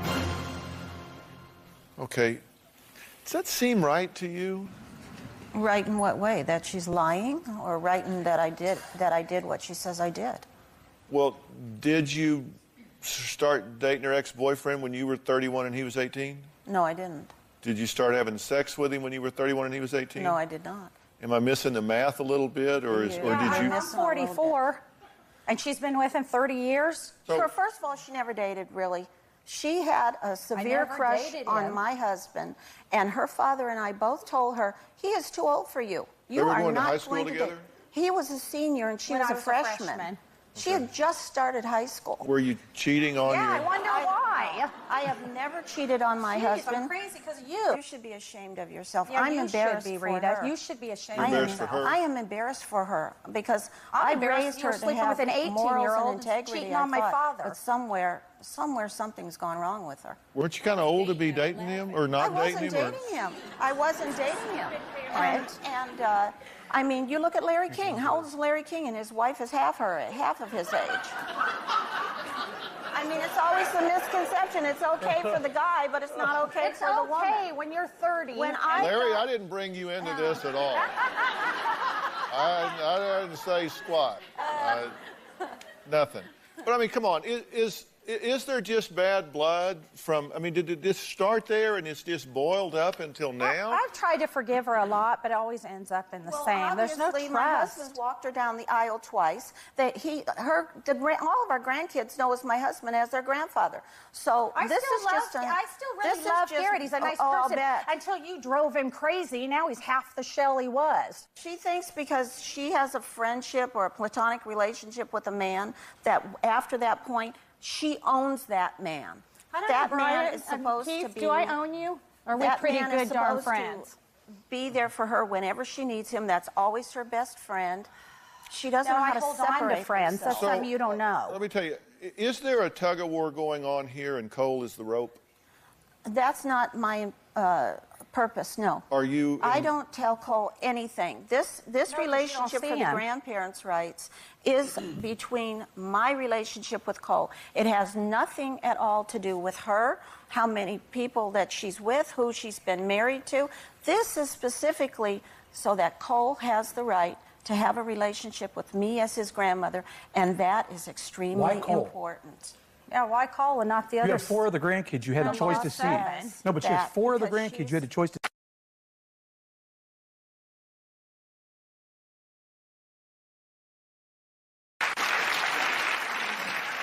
Well, what do you want to say?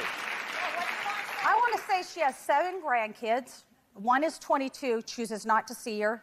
Her husband filed a restraining order on him. She has one 18 that does not want to see her. Lisa filed the restraining order. I did not. I filed a restraining order on my nephew who I love and adore. It's in your handwriting. Oh, please. Well, did you guys get like a season pass to the courthouse or something? Oh, we have. We should have our own parking spot there. Every time she files, I have to respond. If I don't respond, I filed one on you and got it. Why did you try to take this to Judge Judy then? How ridiculous! You know why? Because I want the whole world to know what you are, because you get away with everything you do. Judy, I didn't bring you into this either.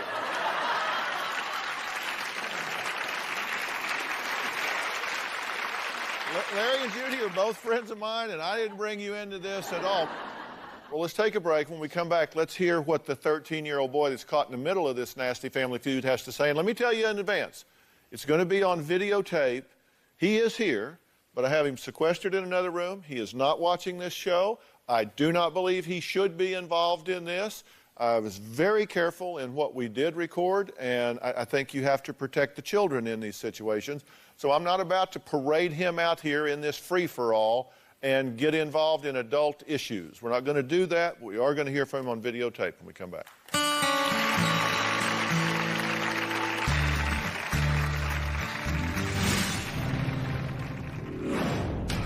Cole won't go to Rita's house and spend the night there unless they're going to handcuff him and force him into a car and duct tape him to a chair. Somebody needs to hear what Cole is saying. She needs to listen. No child wants to be forced to love somebody. That's not how love works.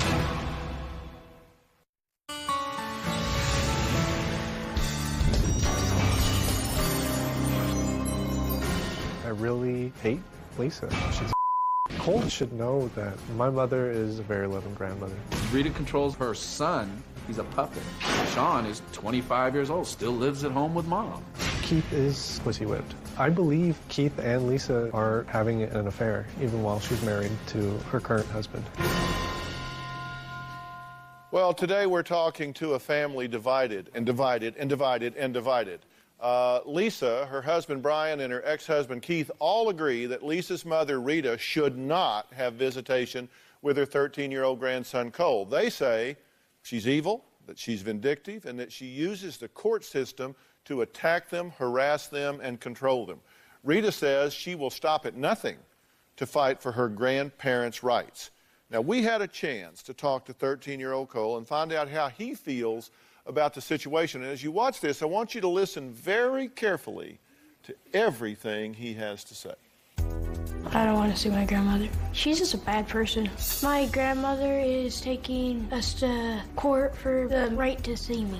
I've told her over the phone that I don't want to have a relationship with her, and she just ignores that. I've had visitations with her twice.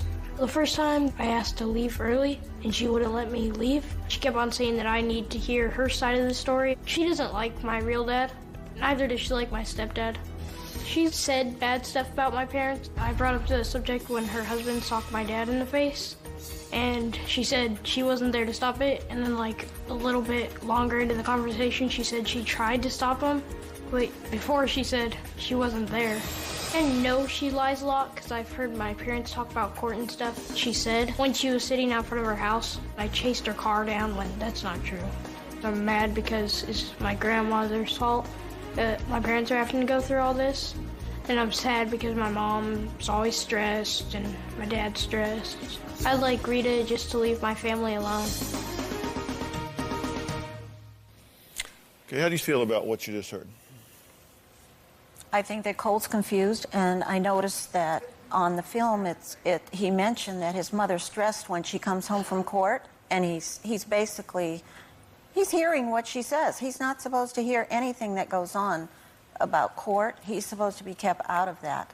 You said that you never say a word to him about any of this, that you don't talk to him about, that you protect him from it. The last conversation I had with Cole, he had a lot of questions, and I told him, when you become 18 years old, all this will be public record to you. Well, let me read you what he said, because I had it transcribed. Okay.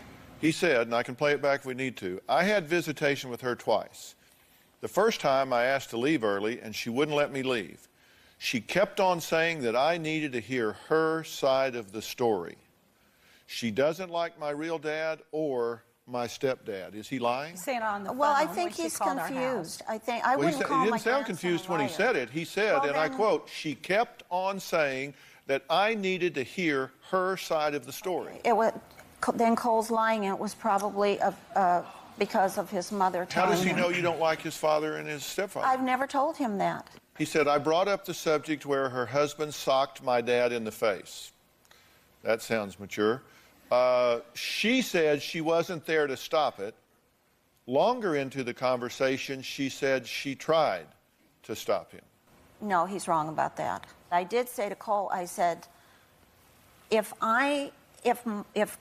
Poopa and B got into a fight, which B being him, how would that be my fault If I'm not the one that hit him, how could I be blamed for this? And he said, my mother told me it was your fault. Oh, he didn't say that because I was standing there when he was talking on the phone. You're a liar. Okay, given the intensity of your involvement here. Why don't you just tell the truth and just put it out there? Given the intensity of your involvement here and the litigious nature of y'all's relationship and the struggle to stay in his life and on his radar, is it really credible to think that you've never said a word to him about any of this? That you never tried to set him down and say, let me set the record straight with you? No, I've never said that to Cole. I know better. When you go through a grandparents' rights case, that is foremost in the judge's mind. Well, I'm not asking what your attorney told you to admit or not admit. No, and it's not up to, Cole shouldn't hear these things. These are things that if you're going to say these things, it should be to the adults. They should work it out and talk about this. So you didn't say to Cole, you need to hear my side of the story? No, I did not. No, I did not. Cole's a Reckon liar, why he too. would say that? Because of his mother. Oh, it's always me. Nobody else can speak for themselves. Are y'all talking to him about the court situation? I mean, you know, one of the things that bothered me most, and let me tell you what, the last thing he said on that tape, I'm sad. I'm sad because my mother is always stressed and my dad's stressed. I'd like Rita to just leave my family alone. But what he said was, I'm sad. It makes me sad. I come home stressed from court. I can't get out of bed. You can't hide it. I can't, you know, he knows that I went to court. He's going to be 14. He knows I was in court. Of course I'm sad. I got to look at her. I got to hear her lies. I'm a good mom. And he's a wonderful dad, and he's a wonderful stepdad. And we have no say in court. Nothing. Only Rita. But she's a con. She's an awesome liar. All right, coming up, is there any chance that these women can put their differences aside? Any chance whatsoever? We'll be right back.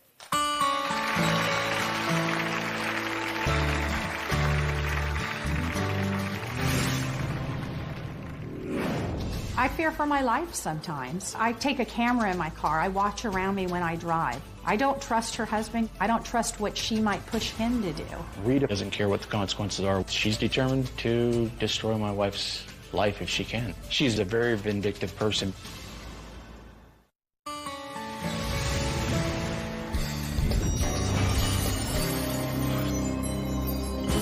The relationship between Rita and Lisa is like a war. I don't trust Rita. I honestly believe that she's crazy. Something's not right. Lisa can be vindictive. Lisa tried to convince my daughter Deanna to file kidnapping charges against me. For Lisa and Rita, the future looks like Baghdad. Today we're talking about what happens when family feuds turn into legal wars. Now, Rita took her daughter Lisa to court for visitation with her 13-year-old grandson, and she won. But Lisa appealed. Rita says this isn't over. She will fight to the end to see Cole. Is this worth it? Is it worth it? I mean, to see the pain in your daughter's face, to hear your grandson saying what he's saying, is it worth it? Is this a payoff for you? No, it's not a payoff. It's not a payoff. Cole could be a key to a lot of things. Cole doesn't have a job. Cole shouldn't have to be a key to anything. I'm talking about Cole should be a kid. Cole is a child. He is a kid. But through Cole, a lot of other things, with a relationship with me, it could create a better. But Cole shouldn't have the job of creating better relationships in your life. You don't give a kid a job. No, you don't, and I'm not saying you should. I'm not saying you should. But I'm saying at the same time, I carried her for 9.5 months. I gave birth to her. I raised her. And from that, I'm the one that suffered. I am talking 14. from You that, raised me till I have 14. grandchildren. And You because finished of raising her me or my annihilation sister. and her constantly interfering in my relation with my mother, with my other daughter, with my other grandchildren, it's come to this, and I am not going to stand for it anymore. I have no doubt.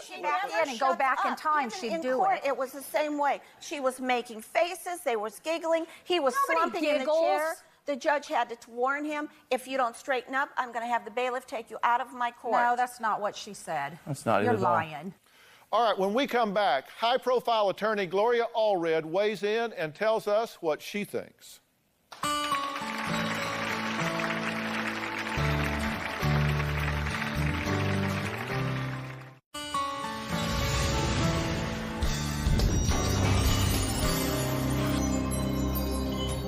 I've only seen Cole 2 times in the last 5 years. I have 2 other grandchildren that I would love to get to know.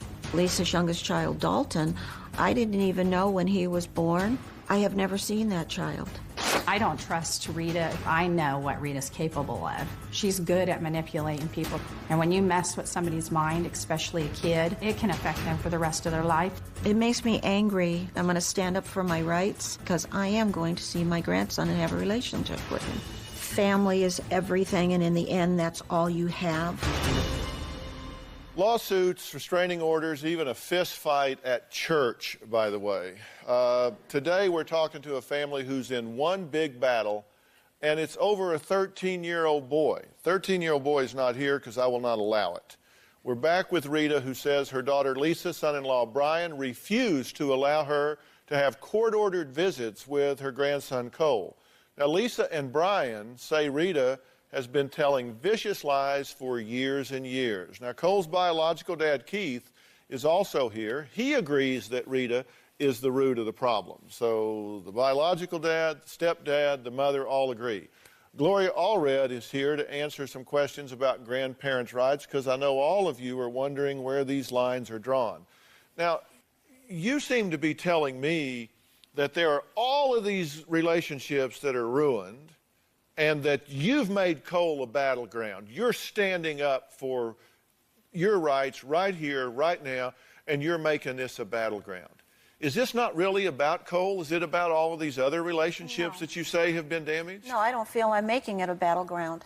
He is my grandson. I have the right to see Cole. Rights come with responsibilities. That's right. Rights come with responsibilities. Is the price of pushing this too high? Or what are you getting out of this? And is the cost too high? Is the cost to Cole too high? I don't think it'll be too high. Cole had a good relationship with my husband and Sean and myself. And he spent a lot of time with us. Never alone. You were not there. Never. Oh, where was I? I was Mama. Excuse me, I don't think Dr. Phil asked you the question. Where was I? Cole would come in, he would play. He knew he had a place in my bed. And if the truth means that in your bed, save his place in your bed. With me and his grandfather. We're not going to repeat the whole thing back from this is what I put up with. This is what I can't stand. Well, maybe she wants Cole to stay in his bed as long as her son did at 15. Sean, I missed what you said. I was telling him to shut up because nobody was talking to him. That Sean was in bed with me until he was 15. That's a liar. That is a lie. That's when I lived at your house for those 9 months during my divorce. Sean was either in your bed or at the end of your bed. What are you throwing him under the bus for? He's just sitting there minding his own business. Exactly. But, Gloria, how can a judge not see that this kid is in the middle of a tug-of-war? Well, Dr. Phil, the legal standard is what is in the best interests of the child. And I know that's what you're trying to find out in this show. That's exactly what a court is trying to find out. So a court will decide that the parent can decide what's in the best interest, can make the important decisions. But if the court finds that there has been a bond with the grandparent, then the presumption that the parent is doing the right thing can be rebutted by the strength and the length of that bond with the grandparent. You asked, well, what is the court really considering? The court is considering the child first and foremost. This is a war zone. And I think, in a war zone, everybody in that war zone is potentially at risk of getting hurt. Here, the child is really getting hurt. None of these parties should be making derogatory statements about the other in the presence of the child. That is really important. This child should feel safe. This child should not be subjected to these bullets flying and sometimes hitting the child. But this child obviously does feel something for his grandmother and wants to have a relationship. But it's a no-win for this child, and that's not fair. You can sit there and say that you're just Mother Teresa, no problem, no nothing. You can do the same thing. I'm the victim. She's crazy. I'm a perfect parent. I mean, you can all, but both of you are trying to put the best face on your side of this.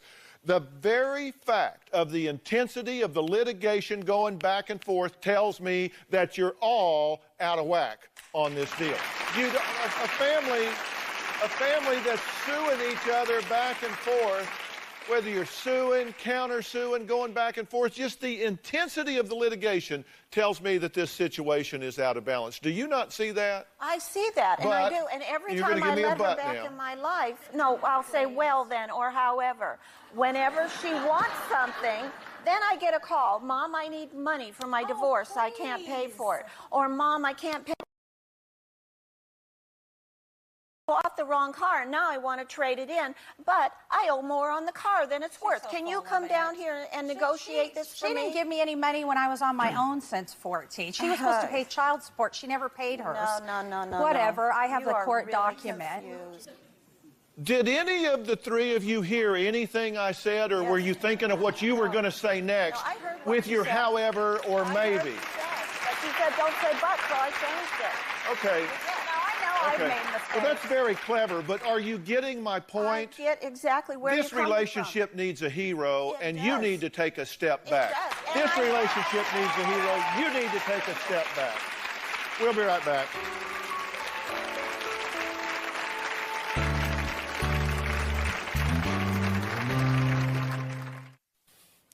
We're talking about family. People always wonder why we bite hardest at those that we are closest to, and it's because we have so much invested with them. We have so much history here. But what I'm trying to get you guys to understand is you went to court and got visitation rights. Okay, you got them. You got them. You're going to appeal them, right? Yeah, we already have. Okay, yeah. You're appealing those. Yeah, it's already been, the decision already. Okay, so the decision is that she gets to have the visitation. Okay, if that's where you are, then that's where you are. Just stop the battle. You know, there's two rules I say don't ever violate with a child. Number one, don't ask them to, don't hold them responsible for things they don't control. And don't engage them with adult issues. Don't engage with adult issues. It's not his problem. Children have a unique ability to figure out how everything that goes wrong is their fault. You don't have to like each other. Sorry that you don't. Wish that you did. But don't make him pay for your problems. Gloria, thank you for being here today. I appreciate it. So long.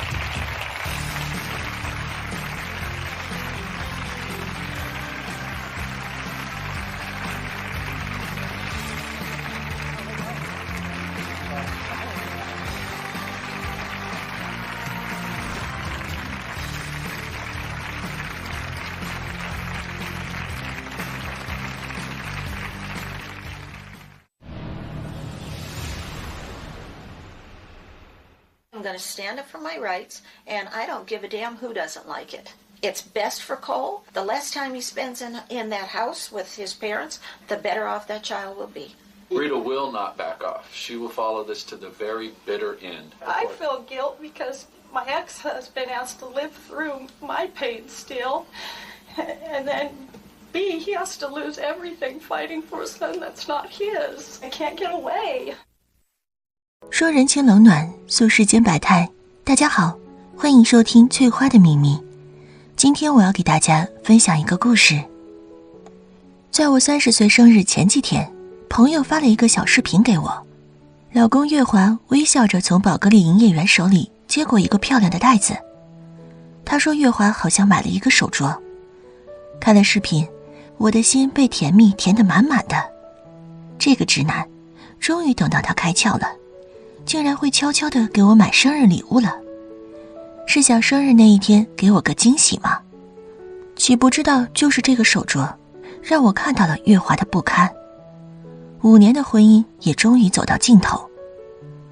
我叫金鑫，今年30岁，和月华结婚5年，有一对4岁的双胞胎女儿。我们相识于我爸的公司，我爸打拼多年，也算是个小土豪。他没多少文化，但多年在商场摸爬滚打，自带商人奸诈的属性。在公司里，他不让我暴露我和他是父女关系，说这样找来的女婿才纯粹，才可以鉴别是不是为了钱。我虽然嗤之以鼻，却也照做了。反正是我爸，他不会害我。月华当时已经在公司市场部工作3年，我以新人的身份到市场部的时候，主管让跟着他。第一次见月华，就被他的个子震撼了一下。他皮肤有些黑，外貌不那么出挑，但是他1.82米的个子和大长腿给他增色不少。我对月华这个师傅没有那份心思，但是他对我一见钟情。月华是个性格细腻，关心人的方式很务实，一点一滴地把温暖渗入我的心。我爱睡懒觉，经常为多睡一会儿就放弃吃早餐。月华发现后，会给我带一杯暖暖的豆浆和2个叉烧包，把纸袋藏在办公桌下面，见我进来朝我努努嘴，让我去休息间悄悄吃掉。有一次我去仓库，中午没吃东西，犯了胃痉挛，疼得趴在桌上冷汗直流。库管打电话叫来了月华，他焦急地送我去医院看急诊。医生给我打了止痛针，我慢慢地缓了过来。看见他脑门上有细细密密的汗，我的心莫名地被触动了。他截住了我想给他擦汗的手，紧紧握着。知道我和月华在一起后，我爸和我哥的看法却不一样。我爸说，月华除了家境差一些，人很实在也很勤奋。我哥却提醒我，凤凰男大多自私，可惜我那时候听不进去。还记得月华第一次去我家，一路上他阴阴地说了一堆，还在我脸上重重捏了一下，埋怨我早不说实话。等他舍不得了，才告诉他这么大的秘密，让他胆战心惊。我在他脸颊上亲了一口，告诉他别想退缩，既然爱了，就必须爱我一辈子。他搂着我的手紧了紧，郑重地点了点头。家里人对月华这个人倒没啥意见，毕竟他在公司的努力和勤奋是有目共睹的，就是对他家的家境有些微词。我爸妈还好，他们是白手起家，从一无所有打拼过来的，并没有逼月华。只是我哥提出要彩礼30万，一度让气氛有些尴尬，既不能直接否定我哥，让他在月华面前扫了脸面，也知道月华没那么多钱，30万对月华来说有很大的压力。我狠狠地白了我哥一眼，他恨铁不成钢地说，你连30万都不止吗？傻瓜，这是考验夫家对你的重视程度，懂不懂？最后我悄悄拿了20万给月华，才凑够了我哥要的彩礼。我们回了月华家一趟，他家是普通的县城家庭，还有弟弟在上学，生活的确不富裕。我们结婚，他家帮助能力有限，为此他父母很不好意思。听我表态婚房我可以解决的时候，他妈拉着我的手，直说对不起我。月华和他父母上门提亲，我哥对月华说，我这个傻妹妹，她就图你的人了，对你死心塌地，你要珍惜她。最后我爸妈给我一套联排别墅做婚房。婚礼那天，我妈又把30万彩礼还给了我。哪知这些付出和不计较，最后成了月华口里的压力。随后的日子，我和月华开始兵荒马乱的新手爸妈生活。我生活的重心大部分都投在了孩子身上，对月华的关注度没有以前那么高，连他在工作中出了失误，差点造成损失，被我哥点名责骂，我都不知道。还有就是，我爸妈对2个孩子简直百依百顺，只要他们带回去几天，肯定被骄纵的不像话，送回来要任性不听话几天。月华对此很有意见，和我嘀咕过。